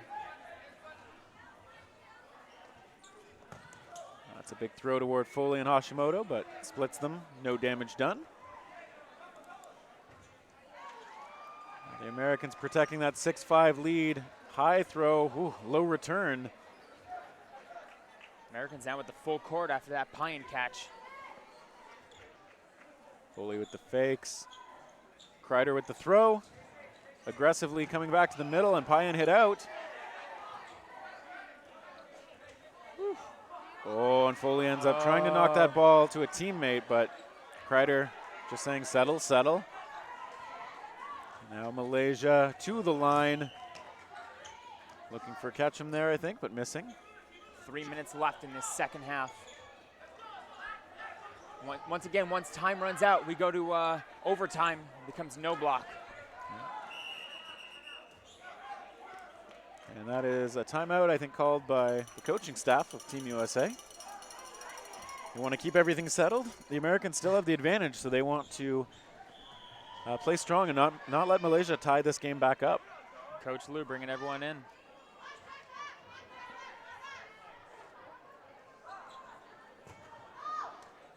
Whew. Is it 4 left on the court for Malaysia, or is it 3 left on the court for Malaysia? I think they still have 4.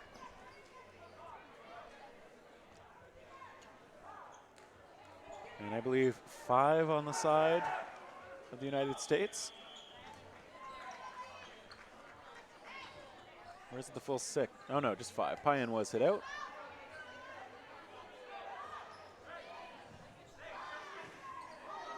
Just under 3 minutes remaining.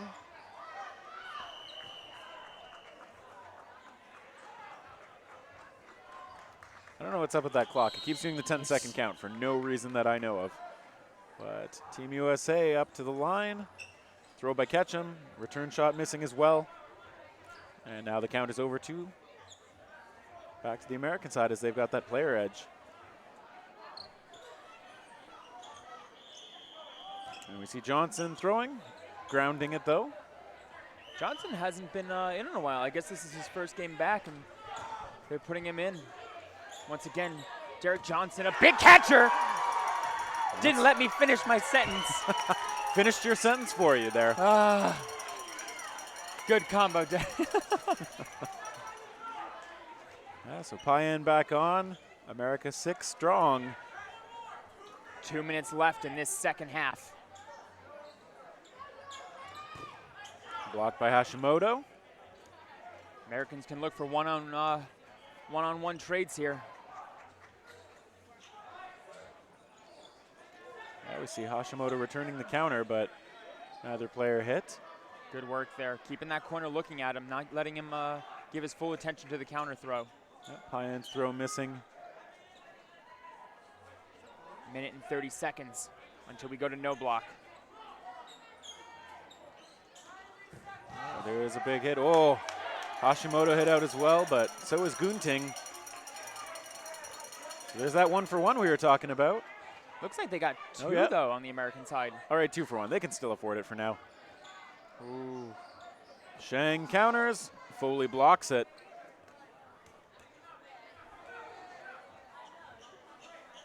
Now as Team USA comes to the line. They miss. 60 seconds.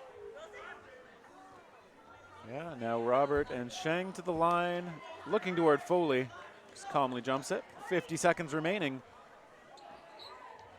Whew. The Americans looking to take their win. Robert going aggressive. Avoids the throw from Johnson. Takes a shot toward Payan and misses. That ball comes back.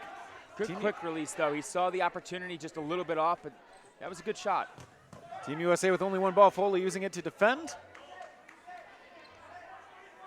And now Team USA with 3 balls. 20 seconds. Kreider's shot misses, and he is countered by Sheng. Whew. Okay, nice counter onto Nate Kreider. Bringing this a lot closer. Oh, Johnson hit. Great shot. Foley hit out as well. Great accuracy from those Malaysian throwers, leaving us going into sudden death with just Justin Payan remaining. Wow. Let's see what Justin can do here. That is a big turnaround. They were up 6-3 player count, and they find themselves in overtime, 2 against 1. The Americans lose here, we'll go to a tiebreaker.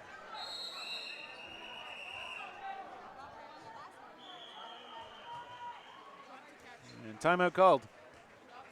I think by Malaysia this time. Whew. This is another close match. We are ending the day with some tight dodgeball. We've had this whole day of tight dodgeball. Every match on court 1 today has been absolutely insane. Starting out with Italy coming back against Mexico and keeping that match really close after a rough day 1. The Canada versus U.S. women's game, the Canada versus U.S. men's game. Yep. everything has been great on court one today. These are awesome matches. Really intense. I am enjoying being here. And big thanks to USA Dodgeball for putting on such a great event, too. Thanks to these players for such high-level, amazing play. It's inspiring. And now no blocking. Payan lets it go. Hopped over by Sheng. Count resets. Connects. Yeah, and now it's just Sheng who connects, forces the tie. All right. Ooh. So this now goes to 6-6, and as we mentioned before, I lied about round-robin games being able to end in a tie when I said it yesterday. So now what will happen is 4 minutes are going to be put back on the clock. We're going to go back to normal rules, so blocking is allowed again. And if that point ends within the 4 minutes, we got a winner. If not, we go back to sudden death. But either way, there's only one more point to determine how this match ends. Somebody's going to walk away with a 7-6 victory. I bet you Malaysia gets a running start with an early throw. They've shown just how proficient they are with it. I think they've only missed once out of these 12 games that we've seen. Yeah, and on the one they missed, Marchbanks retaliated and got an out. But I think either way, we've seen the Malaysians are the quicker team to the ball. So they've got the initiative at the beginning. Let's see who the Americans field. They've been really changing up their roster each and every time. We've got Hashimoto in the right corner. We've got Nate Kreider in the left. We've got Cody Foley once again taking that initial run. We've got Andrew Katz and Vince Marchbanks. Coach Luke Koss talking to his team. And who do we got there on the Malaysia side? It's a little hard to tell from the camera angle, unfortunately. Yeah. We're lucky to be sitting right behind the American team. Yeah, a little easier to see them at the moment. Both teams quick to the ball there. Sheng though on offense. And a catch by Cody Foley! Yeah. What a way to change things up! Malaysia doesn't think so, but I thought that looked like a catch. Let's see what the refs say. Malaysians saying it bounced before it found its way into Foley's arms. That looked like a catch to me, but we'll see what the refs call here.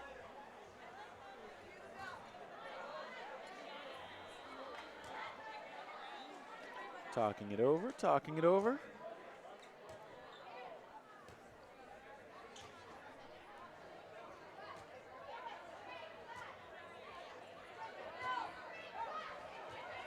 Once again, this is day 2 of the 2018 World Dodgeball Championships. Catch called. Yeah, so at least Sheng there as he walks off, giving the respectful applause. Yeah, you know what? That was good. You know, he's made his argument. And when what the refs called, he respected it. And, you know, Yep. yeah. That's what we want to see from every team and every player, obviously. And catch him letting go, missing. Now Malaysia, even though they didn't get that that call going the way they wanted to, they've still got 5 in the court.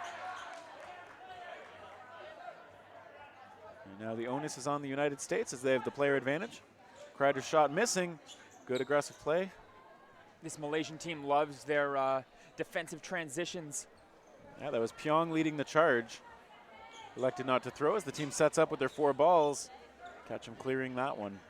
Ooh, Vince went down for that ball, and the left corner from Malaysia gave some pressure. I don't think Vince saw it, though. Oh, good attack onto Marchbanks. And now it is 5-on-5. Oh, big jump there. I think that's Robert in the far corner. This Malaysian team has such agility. Just getting out of the way of these balls, jumping high, dodging low. You can't, it's so hard to read them. Yeah, and when they fold up behind a blocking ball too, they're really tough to hit. Hashimoto with a shot, missing. Payan countered on. Kreider countered on as well, but he survives. We're left with a 4-on-4 on both sides, each side getting someone out.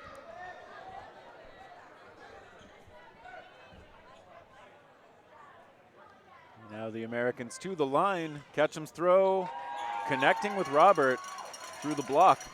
Ooh. And sweat on the floor. Yeah, we don't want the slipping hazard. We'll take a moment to clean that up. Americans have that one player advantage. They can do one-on-one trades here. It's a good advantage to have.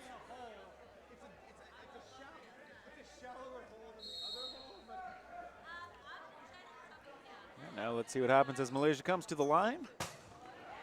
Big throw, missing Ketchum though. Good pressure by Malaysia, forcing the USA team back on their heels, getting that extra ball, get another attempted offense. Driving Kreider back. The throw toward Ketchum bounces low though. Right now this US team looks calm, collected, and composed. Throw. Now that throw missing. Kreider with the block. Hashimoto with the block. Kreider connects with Pyong. Cross-court attempt from Foley missing. Hashimoto, I guess, actually hit out. Maybe that wasn't a clean block. So it's just a 3 American side against 2 for Malaysia. Stagnated double team there. Gunting going low under that ball. Talking with Jack. They go for Ketchum. They miss. Good blocking by Ketchum. He's a big dude, but he is amazing at blocking. And he gets targeted so much because of that throw that he kind of has to be good at blocking.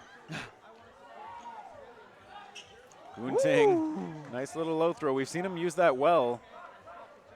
Absolutely. Foley hops it.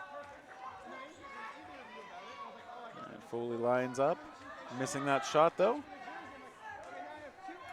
We have just 30 seconds remaining in this overtime period before we go to sudden death. Once again, that's going to go to no block in 20 seconds. Both teams look to see if once we start getting down to 0 seconds, both teams just launching their balls. Each team will start with 3. Yeah, Gunting hit out on that shot from Ketchum.